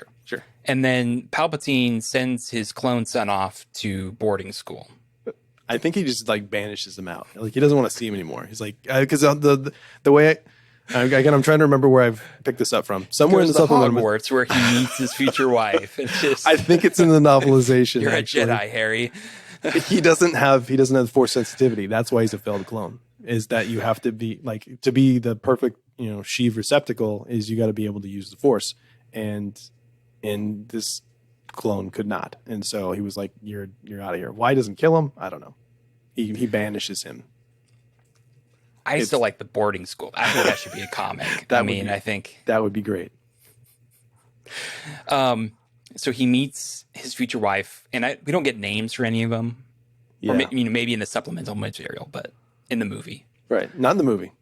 And they have a child. Yep. Whatever. That's fine. Okay. Who's Rey. And then they are running from Palpatine because he's trying to kill them. Is that correct? Kind of. It's not super clear. I know they have the Ochia Bestoon guy going to try and find her. Right. Yeah. So whether they're trying to kill her or just bring her back to Sheev, I think that kind of changes back and forth a couple times. I think, isn't he like looking for Rey? Ochi's looking for Rey because Rey's force sensitive. Yeah, I think that's where. Let's go with that. Okay, that makes sense. But then it's like they sold Rey to protect her, but how? How does that protect her? Couldn't one of them, the mom, taken Rey and the dad given himself up? Well, vice versa. Yeah, and presumably the mom would have had family somewhere. Maybe she's in Naberi. I don't know. That would be awesome. Let's bring the Naberis back. There's a lot of retconning going on. Let's be real. And there's more. Rey's parents aren't nobody. They chose to be nobody. That's what Kylo says. No, that's stupid. And yet that's what he went with. But see, that's where it's stupid because it's just a retcon. Like, it's just a blatant, no, we're not doing that. Yeah. Forget the last movie, and I don't like being dismissive and, hypercritical like this, but this movie gets to me in a way that few movies do because I want to like it. I want to enjoy the movie and I can't, not in the way that I want to. But it's just when Kylo says, I didn't lie to you. I never lied to you. It's like, yeah, you did. You deceived her. Yeah. Which is another form of lying. Like, let's be honest. Like, you're playing semantics here, but. Well, come on. It is Star Wars, though, because what I told you was true from a certain point of view is the way that we hand waved, which we did. We hand waved the fact that, Vader killed Luke's dad. So there is precedent for that. I just don't think it's not as effective, I don't think. But I agree. Okay. So I'm going to move us back to, or now on to, rather, Kef Bir. One thing that I noticed this time. So this is a moon in the Endor system. Oh, I'm sorry. Oh, we got to go back. Oh, let's go back. Oh, that's fine. Okay. Because there's if you had more, two quick things. Yeah. The first is another line that Kylo has. You don't just have power, you have his power. Right. The implication being that Rey is more powerful because she is a Palpatine. Yep. And to me, that is kind of antithetical to the theme of you are who you make, you are. And I suppose you could kind of read it in the way where it's like, okay, she's more powerful because she's a Palpatine, but it's how she uses it. It just doesn't feel like it jives really well with with, you know, the whole choose your own destiny theme. And then a little bit of music. I actually think it's Luke's theme when the Falcon comes and blows everybody back and Rey jumps across into the Falcon. I actually think we get Luke's theme. Like there. the main title? Yeah. Yeah. And then there's a little bit of the Fathier Canto Bight theme music. Okay. I didn't catch that this time, but Yeah. I'll I'm take like your word for it. almost certain. And I think we also hear that little bit of Canto Bight Fathier music again in the final battle when Finn is kind of making that decision to go. He gets that force feeling. It's like right before that. I'm not 100% sure. That'd be a cool I connection. think that might be true. So I wonder if that's Williams trying to slide a little bit of leitmotif in for Finn. Yeah. I can see that. Yeah. Because that would have been his big, character moments in Canto Bight. So I will have to check that out on my next rewatch. And if you're listening to this and you catch that, please let us know, because I would love to have that discussion. So we move on to Kef Bir, which is another moon in the Endor system, because of course the moon that the Ewoks live on is not Endor. It's the forest moon of Endor. Let's make sure we get that straight, nerds. One thing I thought was interesting was when they found out that they had to go to the Endor system, that Finn's line is where the last war ended, which just watching the films makes total sense. But if you're paying attention to the supplement material or any of the novels, you know that Jakku is where the last war ended. And so like a year after the Endor, which is super annoying because it sounds to me like you don't know your own source material or you don't care. And again, it's a nitpick, and this is going to sound like the nitpick podcast, but to me, that's kind of a big thing. Like you could have just said, where the second Death Star was destroyed, or like one of the final battles or where it looked like the war turned, something along the lines of that, other than where the war ended, because canonically the war ends on Jakku. That's the end. Otherwise they wouldn't have a giant battle, and you wouldn't have seen Super Star Destroyers and Star Destroyers and X-Wings down in The Force Awakens. Yeah. So a little bit of a nitpick there. But if we really want to get into nitpicks, we have a scene right out of the Goonies where somehow they're standing on the shoreline and Rey puts up the dagger and finds the exact right place to point the dagger so they know exactly where to go find the Wayfinder. Your thoughts? So dumb. So, neither of us are math teachers. We have the Y and the Z axis, right? Yep. What's the axis that goes back and forth?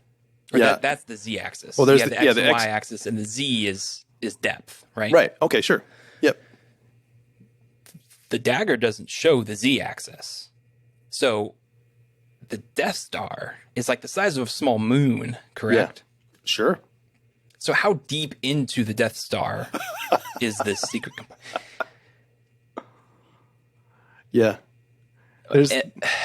And then you already said it, but they're standing in the exact right spot, because for that Goonie stuff to work, right?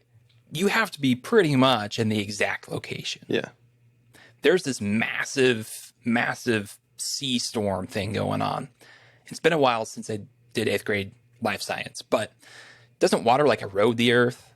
Like, isn't that possible that it could have eroded the spot? Like, it's like, come on, it's been 30 man. years.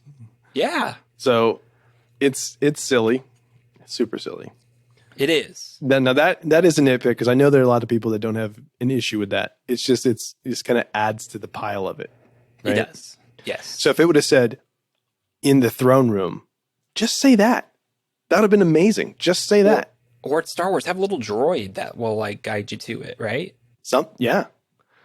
There's some great, like the scene is beautiful though. Again, the cinematography in that scene I think is great. They do an awesome job with scale, and the waves look gigantic. They basically fill the screen, and the danger that Rey is going through is palpable. It feels real. Like it looks like she could die very easily. It's a great scene. The adrenaline's going really good. This film is beautiful. It really is. It's a good looking film. I will say that. And I think it's interesting when she gets into the Death Star too, and you have callbacks to Force Awakens, right? You see like some of the stuff that she's been doing, climbing through Star Destroyers when she was a scavenger, that's paid off. And I think that's great that we have that consistent character building all the way through there. I think it's cool to see just like Stormtrooper armor thrown over here and it looks trash. I think that's cool. That works for me. I do think the movie is beautiful. I will agree with you there. And that's kind of, going back to the very beginning, it's really the story stuff that gets me with this film. It is beautiful. I think it's very well acted across the board. One thing is, I believe the music that when Rey enters the Death Star is the same music at Vader's unmasking. Yep. At his redemption. Yeah, I was going to bring that up, so I'm glad you did. But I don't know what that really means. Yeah, I mean, it's hard not to be cynical about the movie at this point, because as many times as you're like, I need you to feel this, and I just need you to, but I don't, but I need you to. And it's beautiful music. When she gets, I love that too. That version of the Imperial March, which I will mention is used a lot in this film. That's one thing I hadn't noticed on earlier watches, is how much it kind of replaces any kind of First Order music. It's very much like the Empire has always been here. The First Order is, it's Empire. The Empire. Exactly. Yeah. It's an offshoot of that. And so you get up there and into the throne room, and it's kind of ironic because that's not where that scene took place. Yeah. You know what I mean? Like that's in the hangar bay, down below. But it makes me think immediately of that scene. And so maybe that's the choice, is that music sums up all of the emotion and all of the drama that happened in that room. Even if that music wasn't originally played there. Like, I immediately get like, this is where the battle happened. This is where Luke fought Vader. This is where Vader came back to Anakin, becoming Anakin, and threw Sheev down the shaft. That all of that kind of is bottled up in that song. So maybe that's the point. I totally buy that. My problem with it is that that's not what Rey's going through. Sure. And I think it would be beautiful if that were the case. Yeah. She's just walking around like she's just taking a stroll. So have Force Ghost Luke there. Sure. That would have been amazing. No, Force Ghost Anakin there just shows up and he's like, I know where it's at. Yeah. I think that would be interesting. To rewind just a little bit, because we meet Jannah at this time. Sure. And I actually really like Jannah and Finn as they have that little conversation between each other, and they're like, oh, you were kidnapped too. Yep. That kind of thing. And it's like this kind of shared bonding over what was a very traumatic experience. And you can see instantly how they would be like, oh, kind of a kindred spirit type thing. Sure. I think that's awesome. I think the movie needed way more of that. And so, I want to say again that I have no problem with Jannah. I do think that she, one way or another, Rose lost screen time. Yeah. Right. And I think that it's unfortunate that happened. But then it's like, okay, we have this interesting character, Jannah. She has this stuff in common with Finn. But again, this is another setup with no payoff, because nothing really happens because they were stormtroopers together. There's this kind of bond that they make, which is great. I love it.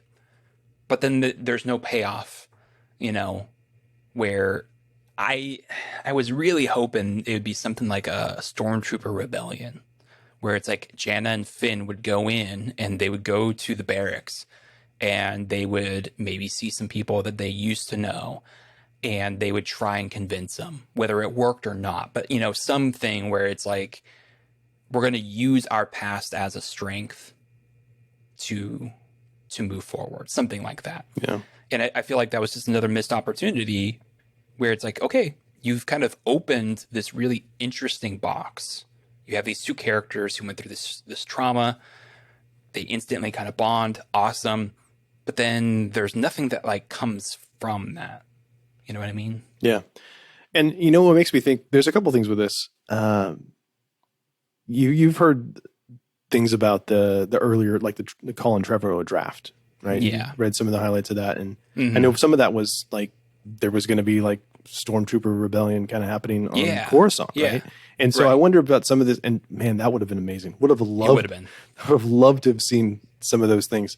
It makes me wonder how many of these things are kind of leftovers from earlier drafts. Yeah. And so it's like, you know what, I really like this idea, and I'm going to just kind of plug it and play it without all of the things that went with that, right? All this, you know, the setup to that and the payoff from that. And it makes me wonder how much of this film really is kind of just cobbled together. Yeah. Because we have all these things where like, that's a great idea in a vacuum, but I don't quite get where I'm supposed to go with it. It feels like they Frankensteined it. Yeah, a little bit. One other thing with this, though, the line that I really like when they're talking about why they decided not to fire, and she says, you know, it was because of an instinct. And then Finn basically says, you know, it's the same thing that led me to Rey and whatever. It's the Force. Mm. And I mean, I'm inferring, I'm using that word a lot today, but I'm inferring that that's a confirmation that Finn is Force sensitive, and that B, very possibly, Janna is on some level. Or I mean, everybody's Force sensitive to some degree, right? The But Force maybe like a is Chirrut level. yeah, exactly. That the Force said, "Don't do this," and I was open enough to not do that. Mm-hmm. And that they're all in. But I mean, I'm not saying you have to have an entire like squadron of stormtroopers that are all suddenly Force sensitive and you know doing cool. that. It would be super cool. But even if it was like you said, I mean, I love it. Like the Chirrut example, where it's like I can't use it, but I heard it. Mm-hmm. And the reason I'm doing this is because I know there's something bigger than me. Yeah. You know, I recognize that I was, you know, right from wrong. And to be able to pull, you know, the parallels of, you know, Jedi pulling, you know, infants, recruiting infants, and parallel that to, you know, the First Order kidnapping children, to be able to have that and be like, this is what we did, and like we're going to get the same result. You know what I'm saying? That these kidnapped kids turn out to be Force sensitive. I think would have been an interesting way to go. But again, Oh yeah. kind of cobbled together. Mm-hmm. But I do look at that line as Finn's definitely Force sensitive.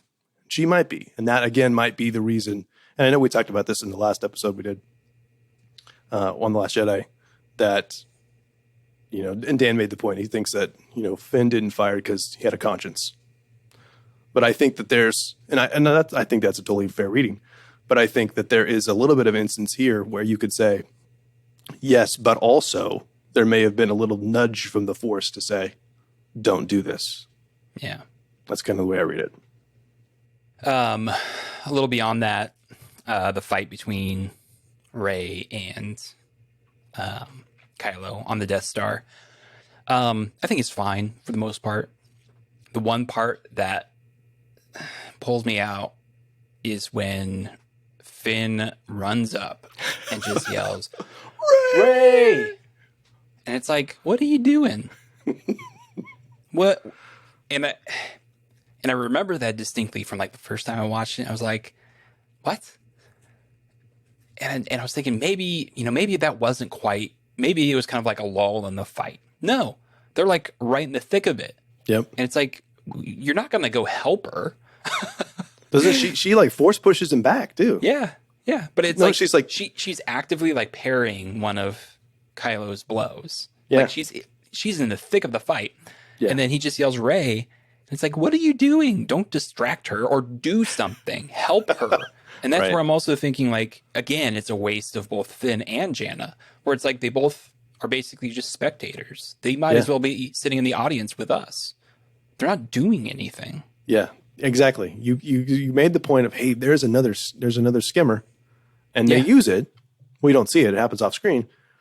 But all of a sudden they're there, but they don't do anything at all. He yells at her, and she doesn't listen to him. So why? I don't know. I will say in that scene, like I was impressed at how much like Kylo is owning that fight. Mm-hmm. Like it's not even close. He is destroying her until Leia reaches out, which I think is a great moment. I think that's, you know, we knew Leia was going to die in this film. And I think that the way that they chose to have her do that, whether that was JJ or Chris Terrio, and I'm surprised they even pulled out Chris Terrio's name at this point, whoever chose, or if it was a joint decision to have that be the reason that she dies, I think was beautiful to have her, sacrifice herself in one last attempt to save her son. Especially when we talked about earlier, that she felt like, her son was going to die if she continued her Jedi training. So it's kind of ironic that she uses the Force to save him. Had she not had the Jedi training, she would not have been able to do that. Which is just more evidence that it was kind of a stupid story thing for her to give up her Jedi path. I think it was a little clunky, but given the real life circumstances, I think it was as good as it could have been. And I do think that it was overall pretty good, with Leia attempting to reach out. So, yeah, you're definitely painted into a corner. Yeah. And like I said, I felt it was a little choppy, but that's just, there's nothing you can do about it. What do you think about Kylo's redemption, his turn with Han? So I think that this is one of the few things that we have been getting seeds throughout the movies for. I feel like this is not completely abrupt, like a lot of things are. I think that we, in Last Jedi, we saw that he didn't want to kill his mom, that he hesitated. And so I think that it makes sense that he would be ripe for redemption at that moment. And then seeing, Rey heals him too, to see that, because I think you can't leave that out either, that she was going to kill him and then chooses to, at that moment, to heal him. And so I think having both of those examples of sacrifice is the thing that pushes him. I think he was ripe for being pushed over. And so as much as it is kind of we saw this with Anakin, I don't want to necessarily do a repeat of that. I felt like it was a natural progression of his character, and I don't have a problem with it. What about you? Here it comes. I was actually okay with it. Okay. See, set up. Payoff. There you go. And I love the Han stuff. I mean, yeah, I do too. And I think very much that is probably a choice that happened because Carrie Fisher couldn't have been doing that scene. But it worked pretty well, really. And to do it as a mirror from the scene that we saw in The Force Awakens, I thought that was really maybe the best callback of the film easily, maybe of the sequel trilogy. I think it's that powerful. And then I know that you had pointed out, at the end where, he just says, "I know," with double meaning. Yeah. Both meaning like I love you, but also I know you're sorry and I forgive you. Yeah. And I think that's the single best line in the film. I think it's a really interesting choice. The very intentional choice to make it very much mirror the bridge scene in Force Awakens. Yeah. I think it worked. Yeah. That stuff clearly doesn't always work with me, but I think this time it did. I do think it's a little weird how, like, in story, Han shows up as like a memory, not like a Force ghost. Like, we haven't really seen that in Star Wars before. And I'm willing to just let it go because I think it's a beautiful moment and it works. I do think that the seeds are planted in the earlier films that he's really not sure. I would have enjoyed seeing more, but I think there was enough done that I think it also worked better this time around. It didn't work for me the first time, right? But it did this time. Yeah. See, I wonder how much of that scene is Chris Terrio, because we have a very similar scene in Batman v Superman. Are you saying this is his Martha moment? No, not that moment. I'm talking about when Clark goes up on the mountain and has a conversation with Kevin Costner, with Jonathan Kent, and Jonathan Kent is dead. But it's really, the conversation is all in his head, just to kind of reinforce, no, you need to go back, and even though there's consequences for you, just try to do the right thing, and there's consequences, you still have to do the right thing no matter what. So I wonder first off if those are both Terrio, if he's kind of cribbing from himself a little bit, which I don't have a problem with. I mean, John Williams does it all the time. And then I wonder if that's there's a connection there, at least thematically, with it not being a ghost or, real, quote unquote, that it is all in the character's head. I will just say, for everyone's sake, the reason that Craig brought up Chris Terrio is that I tend not to like some of the films that he has written, like Batman versus Superman, Which we'll get to. I watched some of that today. So. like this film, like Man of Steel. He didn't write Suicide Squad, did he? He didn't write Man of Steel. He didn't? That's Goyer and Zack Snyder. That's Goyer and Nolan. Chris Nolan was a co-writer. I don't like Goyer either. Okay, well we'll get to Goyer later on. Oh, for sure. So, all right. So, lightsaber battle happens. Han Solo shows up unexpectedly, which is amazing too. That they, Harrison Ford, who for years was never going to be in another Star Wars movie, and no one saw that coming, which I thought was brilliant too. And it's got to be the real life circumstances again. Sure, absolutely. And Carrie Fisher passing away. Yeah, and J.J. Abrams had a pre-existing relationship with him. I mean, I don't know if you've seen Regarding Henry, but that's a really early J.J. Abrams script. And so J.J. has a cameo in that. I say J.J. like he's my buddy. So there's a relationship there too. So you can kind of see that all of that stuff would work together. And of course, Harrison Ford and Carrie Fisher were very close. So we move on to Octo, and there's some interesting things that happen there. We get Porgs again, which is fun. Yep.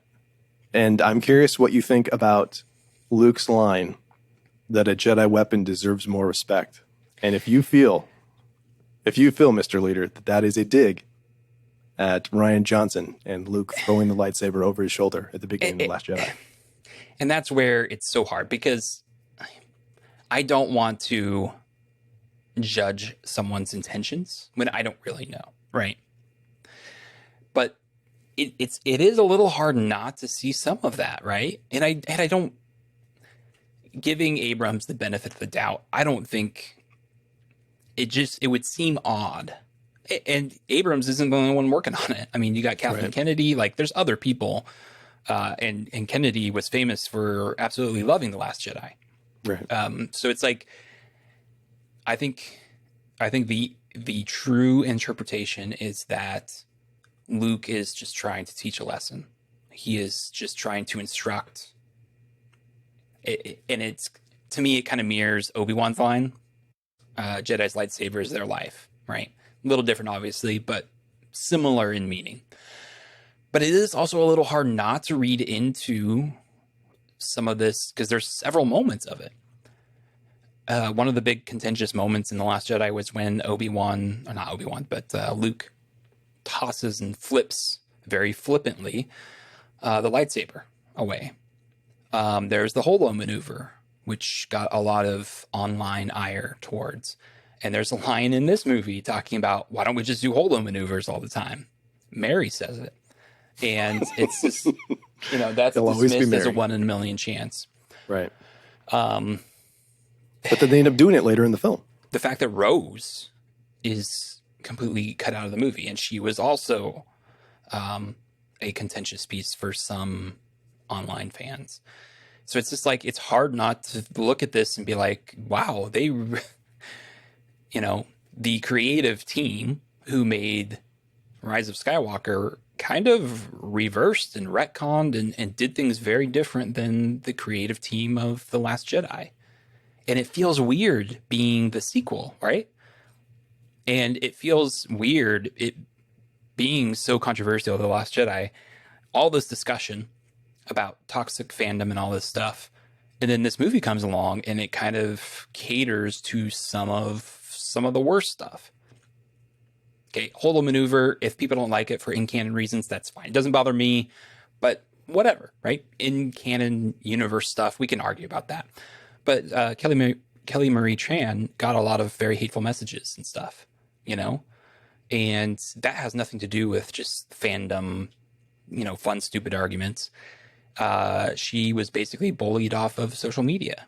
And the fact that she's like barely in this movie, it feels like that's kind of a victory for the people who wanted Kelly Marie Tran off the movie. You know what I mean? And so, and I don't think Abrams or anyone on the movie ever intended to do that. But I think maybe, perhaps unintentionally, that is something of the result, if that makes sense. Yeah, no, that makes sense. And I didn't read it that way, and I think that sometimes there is. This is going to be kind of a funny thing to say, that it's really easy to get into the weeds and overanalyze things, which is kind of our whole thing.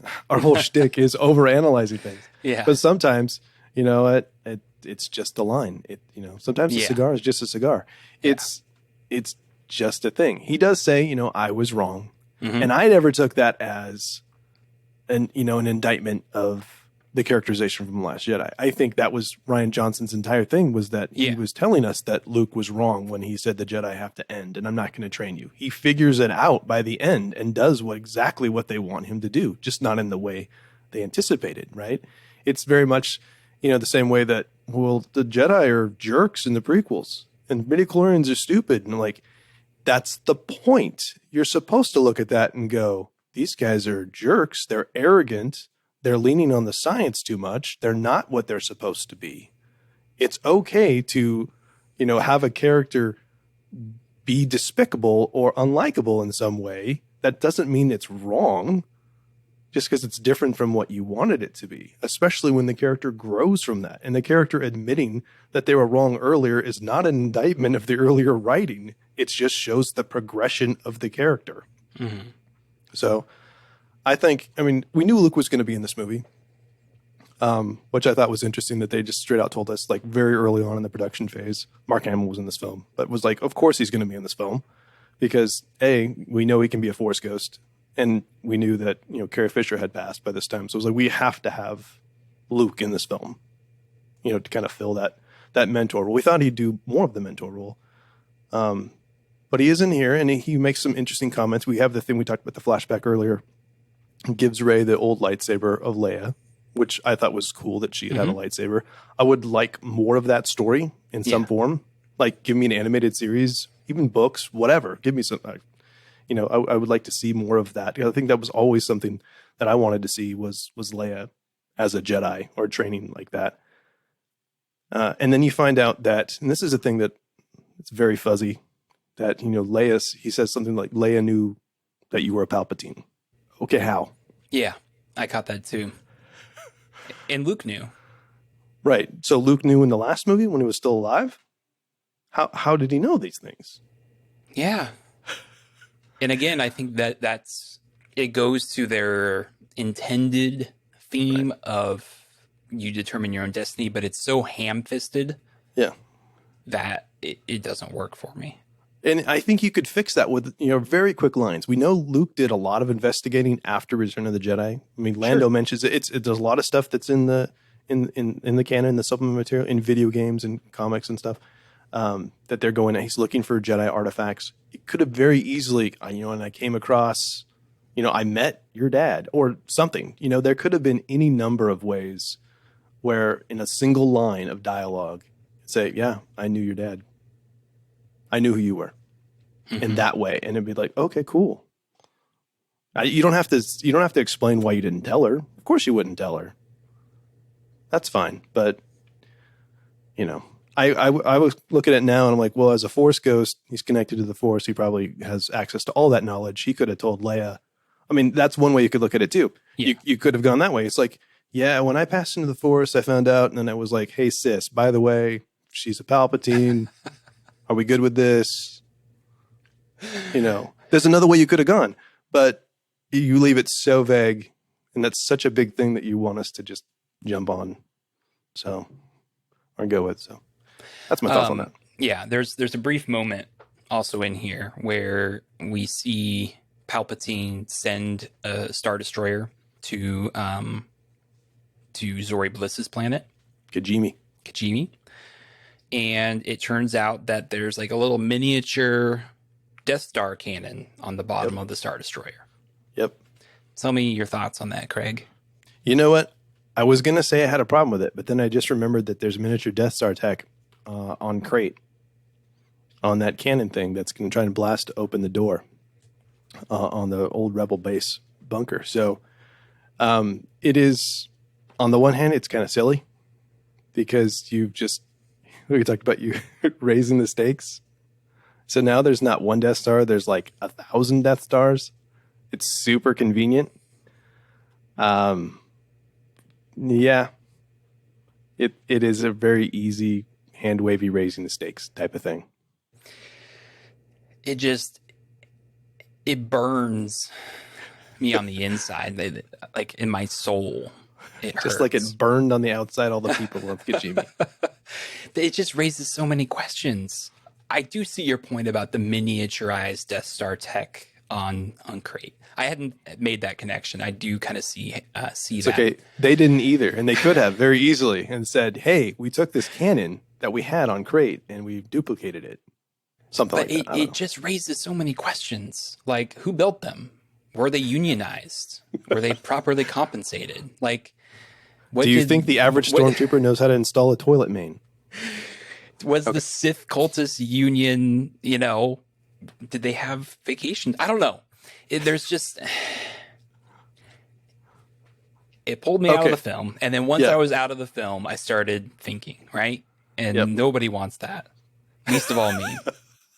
So let's go ahead and go to Exegol because Oh no, I'm not done ranting. Oh, really? No. Good. Okay. So feel free. So there's a line, and I think it's earlier in the film when Pride says that the Exegol fleet would increase their fleet size by 10,000 fold. So, that's probably 30,000 ships, 30,000 Star Destroyers, roughly speaking. Sure, there's some exaggeration, but come on. Like, seriously, it's like when they rose out of the ground, and this was from earlier in the film, like that makes no sense. Like that they were buried under the ground, and then who built them, and who's staffing them, and how do you find that many people out in the middle of nowhere? And then yes, my biggest problem is the literal raising of the stakes. Okay, whereas it's not an emotional or a character problem, because it's like ultimately we don't really care about Zori Bliss's planet. Like, No. we might care about Zori Bliss, which I don't think she's enough of a character for that to really happen. But, she is a character. We might care about her. I think everyone cared about Babu Frick. So it's like, okay, care about that, But you're just going to make 10,000 Death Stars. That's the end of the trip. That's it. It's not an emotional, it's not a character-driven problem. They just have lots of guns. Yeah. Well, and you know how they defeat the lots and lots of guns is they bring even more ships, Yeah. right? So that, well, you have 30,000 ships. Well, now we just showed up with 50,000 ships, and they literally, because that's how they win, right? I mean, ultimately they make sure they have to stay in atmosphere. That's the whole thing with like taking out that radio tower. Well, Is not destroying the ships. It's making sure they can't leave Exegol. They still have to destroy the ships. And they do somehow after Lando shows up with a kabillion people. Yeah. They're just people. But which I get it. I mean, that's kind of cool, I guess. But where have you people been this whole time? Yeah. Why is the First Order how has the First Order ever been a threat? Yeah. If there's all of you that have been there this whole time and you didn't even know about the Sith Eternal Fleet. But how can these ships have miniature Death Stars attached to their bottom, but not know up from down? It's funky Exegol atmosphere. No, it's not. You should spend some more time on your navigational stuff. They built 10,000 Star Destroyers, and never once did an engineer think, we're going to have to teach the computer how to fly up. Craig, that makes no sense. I don't have an answer for you on that. I know you don't. They don't either. No, I know. Okay, so it's again the arbitrary conflict. I will take the Return of the Jedi final battle every day over the final battle on Exegol. I mean, it's pretty, but there are no stakes. Are you ready to talk about the Palpatine stuff? Yes. Let's talk about Sheev and his ever-changing plans. And this is the thing, really, like I said earlier, that I'm pretty much okay with the beginning of the film. Mm-hmm. No, I'm not. I shouldn't say that. I'm good with the beginning of the film. I like the beginning, other than the light speed skipping. Keep saying that wrong. Light speed skipping. That breaks Star Wars. That bugs me. But most of it, I'm good with. I'm like, man, I don't really care about those characters as much as you probably want me to. I'm good. But then we get here, and we've already had the literal raising of the stakes, which I'm just kind of okay. That's contrived. Okay. But then we have Palpatine making this thing about with Rey, we wanted her to strike him down, and we have this thing about all of the Sith now live in him, and that to me just came out of nowhere. Mm-hmm. I'm like, is this Highlander now? Like, what have we done? Because if you would have said that, if that had been an established thing that we had seen in the earlier films, I would have been all on board for that because I love the concept of Highlander. And you just say, you know what, the master, I train him and he gets all my knowledge, and then I cut him down, and now I have his power too. That I would be okay with that. That works with the whole mythology, magic, all that stuff. That's fine. But you don't do that in the ninth movie. Mm-hmm. Okay. So my questions are like, is this part of the way that I was able to transfer my essence from, my original body into this clone body? Is that how I had to do that? Is it tied to that? I don't know, because, because then there's a whole other thing. So there's that part. I'm already like, okay, that's bizarre. And now we have this thing where I'm going to ask her to strike me down, and then I will now possess her if she does that. And there's this ritual. So it's not just, I'm just going to like cut you. I'm not just going to cut you down with a lightsaber and then that automatically, you kill me automatically, I jump in your body. There has to be this ritual. And okay, we're kind of getting to that. But we don't really understand who those people are there. Like I found out later, those are actually people. Those aren't like ghosts, because it's really unclear. I'm assuming those are the people that built the starships, the Sith Eternal, right? That's the name. It's in the Star Wars book. Plugs for Dan's book. But now there's this concept of, I want you to strike me down. And this is a thing that drives me nuts, because this really messes with, again, Return of the Jedi. And I will go and I liked the book, and Ray Carson seems like a very lovely woman, but I disagree vehemently with her take on Return of the Jedi, and that shows up in the novelization, because she implies that, and if there's a listener that disagrees with me, please correct me. That's totally fine. But this is the way I read it, is that the offer, the strike me down here, is inferred to be the same offer that he makes Luke, that he was intending to jump into Luke's body in Return of the Jedi. And I don't see that at all. I see that in Return of the Jedi as very much like, I'm going to get Luke as angry as I can. I'm going to turn him. And he has no intention of dying at all. He's not going anywhere.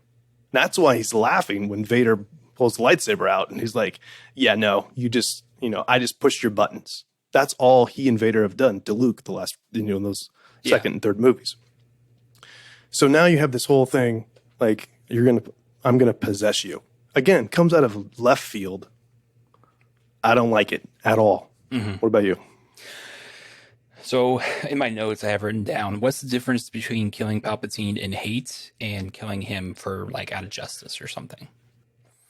Because like there's no distinction made in the earlier films or cartoons or books where it's like when Obi-Wan kills Grievous, right? Jedi kill people all the time. Yep. And I know that there was like talk about like rituals or something, but it wasn't very clear that was part of it. To me, I always saw it as, strike me down in anger, and then he's gonna like possess Rey. Like I got that. But then it's like Rey ends up killing Palpatine, so like what's the difference? You know what I mean? Yeah, so you could go like in story there might be a difference, but thematically, morally, there's no difference. Well, I want to ask you, because what is, thematically at least, what is the reason why Luke wins, Luke survives from Return of the Jedi?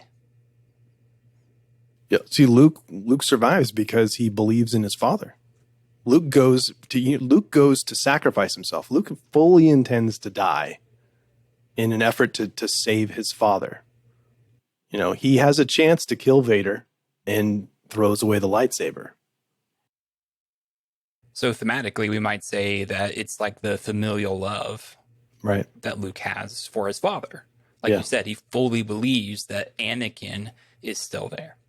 What is the thematic reason that Rey wins against Palpatine in this movie, Craig?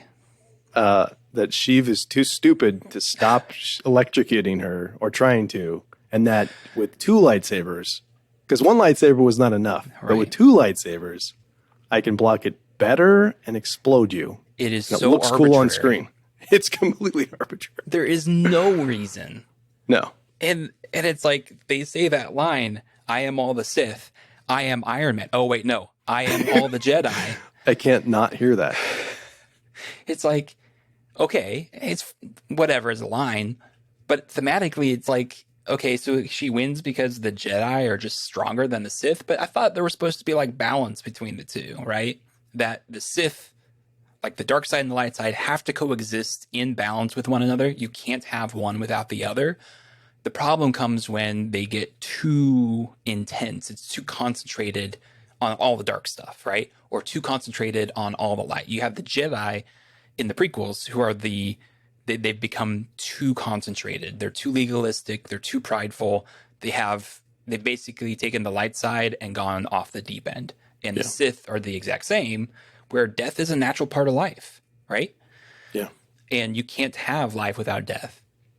But And they've lost their connection to the living force. Exactly. You know, So they're it's trying to impose their will as opposed to listen. Right. So it's like you have that kind of philosophical side to it.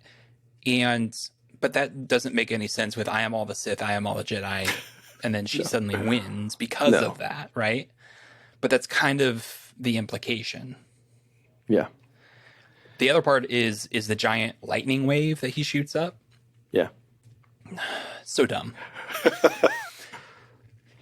Apparently it's even like a trope, like in cartoons and stuff, where it's just like they shoot lightning or power off, and it's just like, Dragon Ball Z shooting their power off, and it's just, it doesn't make any sense. Like, No.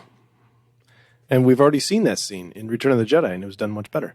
Well, and that's the other thing that really bothers me is this throne room scene. I think intentionally kind of mirrors the throne room scene of Return of the Jedi. And while the Han and Kylo scene work for me as kind of like a mirror of each other, this one does not. This one feels like, oh, well, it rhymes, so it's good. Yeah. And yet he even repeats some of the same lines where it's like, your friends are out there. It's like, Palpatine, learn from your mistakes. This didn't work with Luke. Do something different. And he even calls it out. He says, Luke was saved by his father, and the only family you have here is me. So it's clearly like they want you to make the connection. Yeah. But they do it in such a clunky way. And like you'd said, the theme of Return of the Jedi, the ending is, that love redeems. Exactly. It's that, it's that myth of redemptive violence. Yeah. And now here, violence is the answer. Apparently. And I just don't understand why you would go that way. I think you nailed it on the head. Is that I think it has flipped the script where love redeems is the theme of the end of Return of the Jedi. And the myth of redemptive violence is quote unquote true in this story. And they don't work together. Yeah. Both things can't be true, right? No. And so it's like, yeah, I think that's the best way I've heard anybody describe it. And I think that sums it up perfectly in just a couple of lines right there where, yeah, it's that myth of redemptive violence. That's it. And it works. That's the message. Be violent, kids. You know what? I also have issue with, we talk about breaking Star Wars. I also have issue with her hearing the voices of all the dead Jedi. And I know we've played, like, it's and essentially it's paid off from earlier when she's floating with the rocks and be with me and all that. And now they're there with her. But, and again, I would consider myself an expert on Star Wars because I know a lot of stuff. There are definitely people that know a lot more than me, and I would love to hear someone explain to me how I'm wrong with this. Like I'm not being sarcastic. So if there's a listener out there, please tell me how I'm wrong with this. But my understanding is the ability to retain your identity in the Force is a very specific and not easy to come by ability. And so when I hear Mace Windu and Adi Gallia and Kanan Jarrus, why? We don't know. And this is another thing, like we hear Ahsoka Tano, and Dave Filoni is and he's cagey always, which is awesome. Has said that doesn't mean that she's dead. Okay, then how the heck is she talking to these people? Mm-hmm. So if she's not part of that, because I could see, because we don't know her whole story, I can see Ahsoka Tano being one of those characters that gets to the point Definitely. where Luke and Obi-Wan and Yoda and Qui-Gon to an extent, has gotten to where they join the Force. They have that self-sacrifice and do that. I can see her getting there, right? But I'm going to assume that those are the voices of all dead Jedi. But why are there some random Jedi other than to like, oh, I recognize that voice. Mm-hmm. And it is cool to hear Freddie Prinze Jr. Mm-hmm. That's cool. It's cool to hear Samuel L. Jackson. It's cool. But in universe, thematically, doesn't make sense. Yeah. And this is that you only give me, and again, I've been asking for Hayden Christensen Force Ghost this whole time for 3 movies, and I get just a little bit from him. Mm-hmm. We hear Luke and we hear Leia. The only part about that I really kind of like is where, he says, bring balance like I did, which to me is kind of the only acknowledgement of the fact that we did this story with Return of the Jedi. He did bring balance, whether or not you brought Palpatine back, which feels in a lot of ways like you negated Anakin's sacrifice. It really feels like, and there's some memes floating around now too, which are hilarious. You're like, but Palpatine died, right? Right? Yeah, I know what you're talking about. You know what I mean? It's like, it was such a powerful thing, but at least, he dies, and it's a tragedy and it's horrible. And, I had students when we watched this that were like really emotional about that. I had one student in particular. It was like, when he says, tell your sister you were right, like that just really got her, that this tragedy of Anakin Skywalker.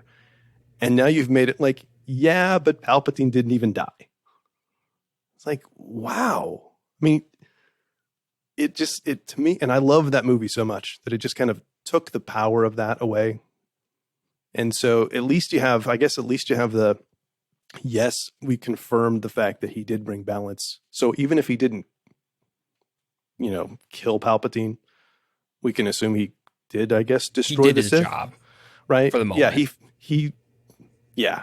I hear what you're saying. In universe, it didn't bother me as much as it did you, and that's fine. For me, I think thematically it did, though, and you kind of touched on it already. But that "Be with me" chant from the beginning comes back up, but it never has any progression in the middle of the film. She never, because to me that speaks of connection through the Force, or connection. And I talked about last episode how the Force to me feels like connection, like empathy, connection with other beings. Rey doesn't seem to have that problem, though. She's plenty empathetic. She connects with the people around her. She doesn't seem, she connects with the Force Ghost Luke, right? So it doesn't seem like connection is this issue with her. But then suddenly, it looks like they were trying to do, be with me. They're not with me at the beginning, and then be with me at the end, and they are with her. But what changed in Rey's ability to connect with others in the movie? I don't think anything did. She found out she was a Palpatine. Like, that's literally the only thing that changed. Yeah. And therefore she's more powerful, right. Apparently. I know, which is that's a sticky wicket. I just wanted to say sticky wicket. You know what? I just feel like all the pieces are there if you wanted to do it, if you wanted to dig into, because you also have this other MacGuffin of the ancient Jedi texts, right? Which is the way that she's able to use Force healing. The way she's able to heal the lightsaber crystal in Anakin's lightsaber, which that's in the supplemental material, but that's not addressed either. It's like, it just shows up that she has this lightsaber. Yeah. What? And I'm only able to look. I just realized like I found that out later by looking at like the visual dictionary. So you could have had a line about, you know what, I've read something in the texts about connecting, you know, to have them be with me so that I can, you know, tap into their power. You know, and there's stuff in earlier drafts of Return of the Jedi where, you know, Obi-Wan Kenobi like becomes corporeal again and helps in the fight against Vader. Mm-hmm. So there is like in the lore, there's precedent for that. You know, it was never canon, but there is kind of an idea that you could have tapped into if you chose to go down that path and have that be with me and all the voices have that be, this is her powering up. Because otherwise I'm looking at like, so essentially what you're just saying is that Rey is the ultimate Jedi and everybody else is a tier below. And that I don't like. Like that bugs me. I'm like, she's nice. I think Rey's a great character, but I mean, she's not the chosen one. Right? Yeah. You did that with Anakin, but now it's like, now with this other person, and because she's a Palpatine and she's facing Grandpa, she's all powerful. Yeah. Because she said she's all the Jedi. What? It doesn't really make much sense. There's also, perhaps understandably, this fight had a big toll on Rey. And we have another fake out death where Rey dies. And then once Rey dies, Ben, who had been tossed down a bottomless pit just as Palpatine had, survives somehow, climbs back up, comes over, force heals. Well, I shouldn't say heals, brings Rey back from the dead. And then they kiss, and then Ben dies. So that's, I think that's like 3 fake out deaths, right? Because earlier, Ben gets thrown down the cliff, dying, quote unquote. You didn't do the count? So, well, Palpatine's he's got to be number 1. He's a fake out death. I'm going to count him. So Palpatine, Chewie, 3PO, yeah, Ben, Rey. There's 5. But then, yeah. But then it's also like Rey dies. Yeah. The Force power isn't bringing people back from the dead. It's healing them. But the movie makes it pretty clear, in my opinion, that she's dead. Yeah. She dies. So I don't know. I don't know. Because reasons. You know, it really sounds like we hate this movie. Okay. And nobody hates Star Wars like a Star Wars fan. Because I like this movie. Like, I'll watch it again. I bought it in 4K. So did I. Yeah. I'll watch it again. And I think that I would enjoy the movie more if there was only like the 3 of them. Like, if it was just 7, 8, and 9 with no other context, I think it would be a better film. He's like, no. So we have almost talked about this movie for as long as the runtime of the movie. I know. It's almost like a commentary. Good memory. So there's a last couple of things, and if you don't mind, we can just kind of wrap those up real quick, and then so last couple things, because we kind of talked about the end. There's a couple moments at the end that are these kind of throwback, as in like nostalgia for nostalgia's sake.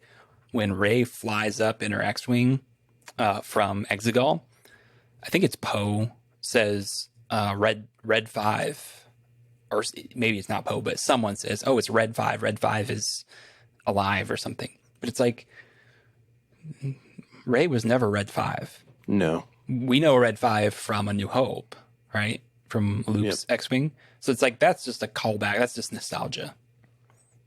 And then Chewie getting his medal at the end. You may like it.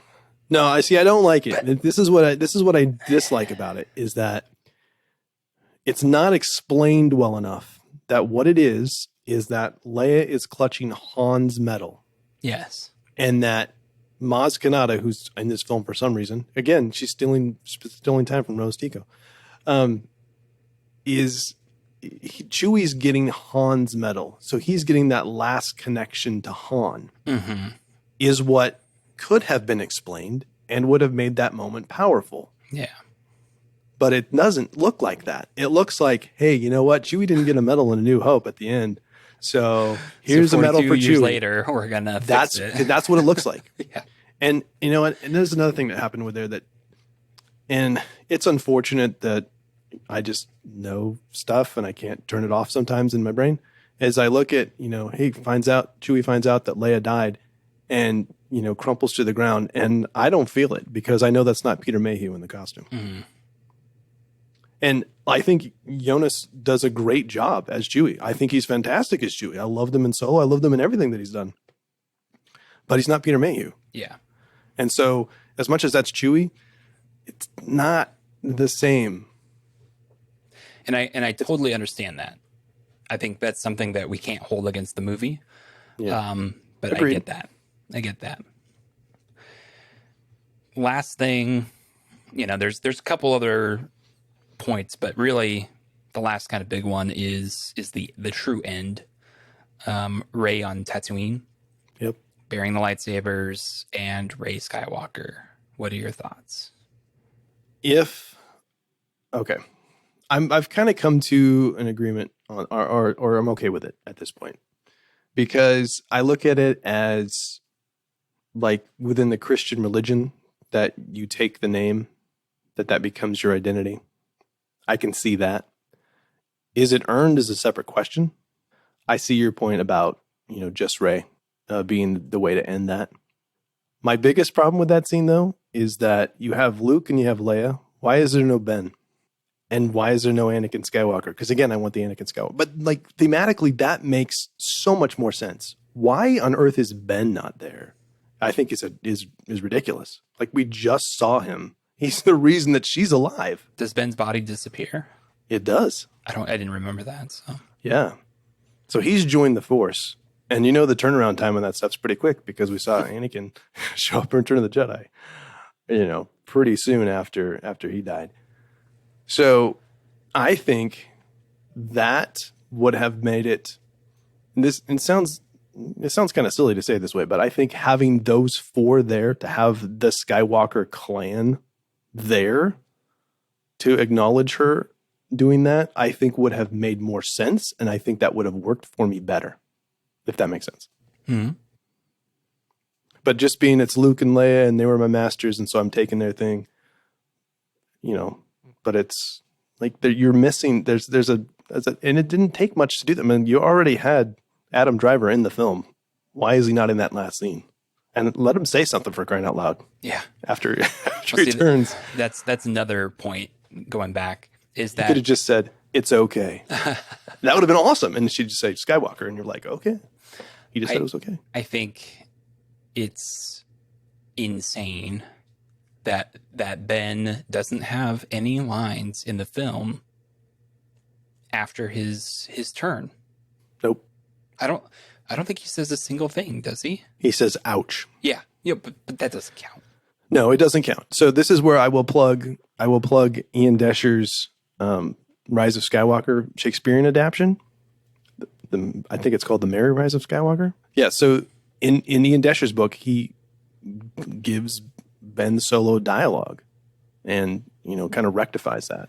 So, but again, to me, it's insane because it's like he is one of the main characters, went through this huge change, and he doesn't talk about it with anybody. There's nothing, and that's just, it's insane to me. But we're trying to kind of wrap this up. Rey on Tatooine, the thing about being just Rey, I think is more thematically resonant with the idea of choosing your own destiny. And so Rey Skywalker, I personally don't feel like it's really earned. I don't know if it really makes sense. I think just, if the old lady had asked her and she had said, I'm just Rey, that shows that Rey is comfortable with herself, with her own destiny. She doesn't have to be a Palpatine. She doesn't have to be a Skywalker either. She's just Rey, and just Rey is enough. And that to me is so beautiful. I don't know why she buries lightsabers on Tatooine. Leia was enslaved on Tatooine.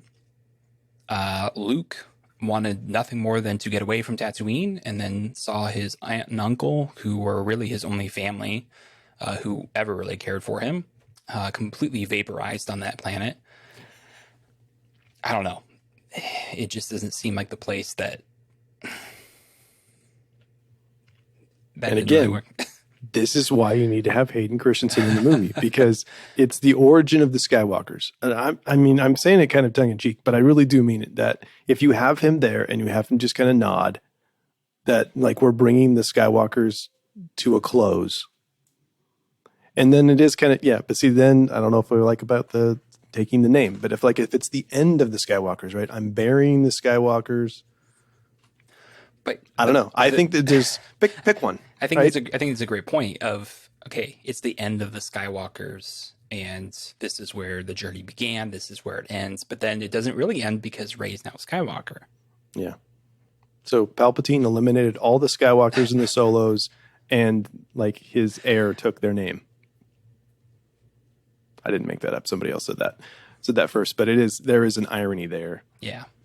That he destroyed both those families, and now his heir is taking on the mantle. So, sure.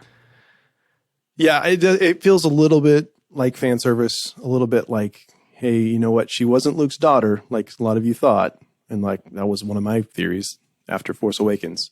But now she kind of is. So we've kind of, fan serviced that thing. So as we close, we just want to say thank you so much for listening. If you would like to connect with us, you can find us on Twitter and Facebook, or you can email us at readingbetweenreels@gmail.com. And if you haven't yet, please join our Facebook group. It's a safe place to share your thoughts and discuss all things related to movies.